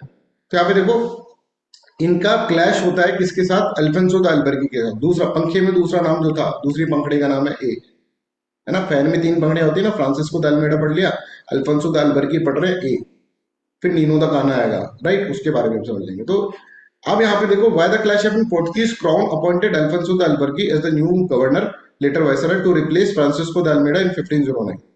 Almeida rejected this believing the Indian Ocean was not yet secure, कि भाई अभी इंडियन ओशन सिक्योर नहीं हुआ है। His naval campaign against the Arab Egyptian Gujarati forces was incomplete. Albuquerque lacked experience in the naval warfare, ये कुछ नहीं कर पाएगा। मेरे को क्या कहा था, मेरे को तुमने कहा था, he famously said king had assigned me the seas, so I will complete my job first, then I will leave, तब मैं चला जाऊंगा, कोई दिक्कत नहीं, मेरे को जाने में कोई दिक्कत नहीं, पोस्ट छोड़ने में कोई दिक्कत नहीं, बट भाई जो मेरे को काम दिया था मैं वो तो कंप्लीट करके जाऊँ। अल्बर्की बोले भाई तो पागल है क्या, रॉयल ऑर्डर है मेरे पास। बोले रॉयल ऑर्डर को तू रख ले अपनी जेब में, और इसको कर लो भाई गिरफ्तार, मेरे को जीतना है ये वाला बैटल। तो he famously said the king had assigned me the seas, meaning the consider, बोले तो मैं जीत लूंगा, अरे भाई तेरी बस की नहीं है अल्बर्को, तू, तेरे को एक्सपीरियंस नहीं है नेवल वॉरफेयर का, तो कर लेना, मेरे को कोई दिक्कत नहीं है। When Albuquerque arrived at the Kannauр in 1508, Almeida not only refused to acknowledge him, but also placed him under the restraint, house arrest करवा दिया, उसको डिटेन कर लिया। This is one of the rare moments where a commander openly defied royal orders in early Portuguese history. I hope this is clear to everyone. ऐसा भी question आ सकता है, that's why this is very important। इसकी personality के ऊपर question पूछ लेते हैं, और that is given in our examination की पर्सनैलिटी के ऊपर क्वेश्चन आ सकता है, फिर सिलेबस के अंदर दे रखा है, प्रीलिम्स के सिलेबस के ऊपर ही, ठीक है। तो अब आपको ये समझना पड़ेगा कि भाई ये बंदा सोचता कैसा था, ये आपको समझना पड़ेगा, उसकी जगह अपने आप को रखना पड़ेगा, दिस इज द हिस्ट्री। अगर ऐसे हिस्ट्री पढ़ोगे ना तो एक तो कभी भूलोगे नहीं चीजों को, और दूसरा क्या रहेगा कि हमेशा आपको कॉन्सेप्चुअल क्वेश्चन हमेशा सही होंगे। Almeida argued he must complete the war against the combined fleet इनके करना है। After winning the battle of Diu, he claimed his task was complete। लो भाई हैंडलिंग ओवर द पावर कर दिया, बोले इतनी सी बात थी, इसके लिए तुम मेरे से लड़ रहे थे, तुम दूसरों को बोल रहे थे कि भाई इसकी तो है ना आदत खराब है, ये तो है ना अपने जॉब ही नहीं दे रहा। तो पहली बार ऐसा हुआ कि कहीं रॉयल ऑर्डर को किसी ने डिनाई करा। तो पहली बार जब होती है तो ये that's why he will become, पंखे की पहली पंखड़ी ना बिफर गई, ठीक है, बोले मैं नहीं दूंगा, राइट, समझ में आ रहा है? तो अब इसके ऊपर कैसे क्वेश्चन आ सकते हैं ये अपन करते हैं। अब ऐसा क्वेश्चन आया कोई नहीं कर पाएगा, तुम्हारी टक्कर में कोई नहीं है, प्लीज ट्राई टू अंडरस्टैंड।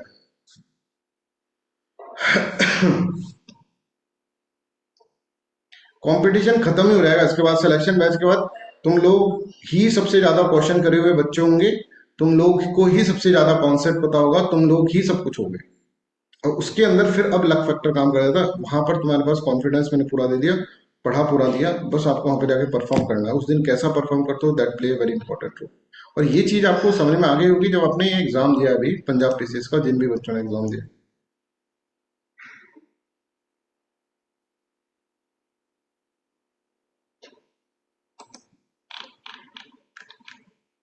तो 13 का A will be Almeida sought to dominate the Indian Oceans through naval warfare, he resisted the appointment, इसलिए उसने अपॉइंट, उसको लड़ाई थोड़ी ना, तो इसका अल्बर्गी से भाई था उसका, तो बोले तू मेरा भाई है पर मेरे को एक बैटल जीत लेंदे भाई, है ना, demanded to complete the anti Arab Egyptian, ये था उसका, बस ये मकसद था। ठीक है, तो यहाँ तक अपन पढ़ लेते हैं। पहली क्लास है इसलिए थोड़ा सा कम ही पढ़ाया है, मतलब कम तो नहीं पढ़ाया, बहुत सारा पढ़ा दिया है, ठीक है, बट यहाँ तक अपन पढ़ लेते हैं। फिर कल से अपन अल्फेंसो द अल्बर्की के बारे में 1509 से 1515 तक, तो वो जो था 1505 से 1509, मैंने शायद 1515 बोल दिया था उसका, 1509 तक था, उसके बाद उसने पावर शिफ्ट कर दी इस तरह से। I hope this is clear to everyone, I hope you enjoy the class, thank you so much for listening me so kindly, bye bye, take care.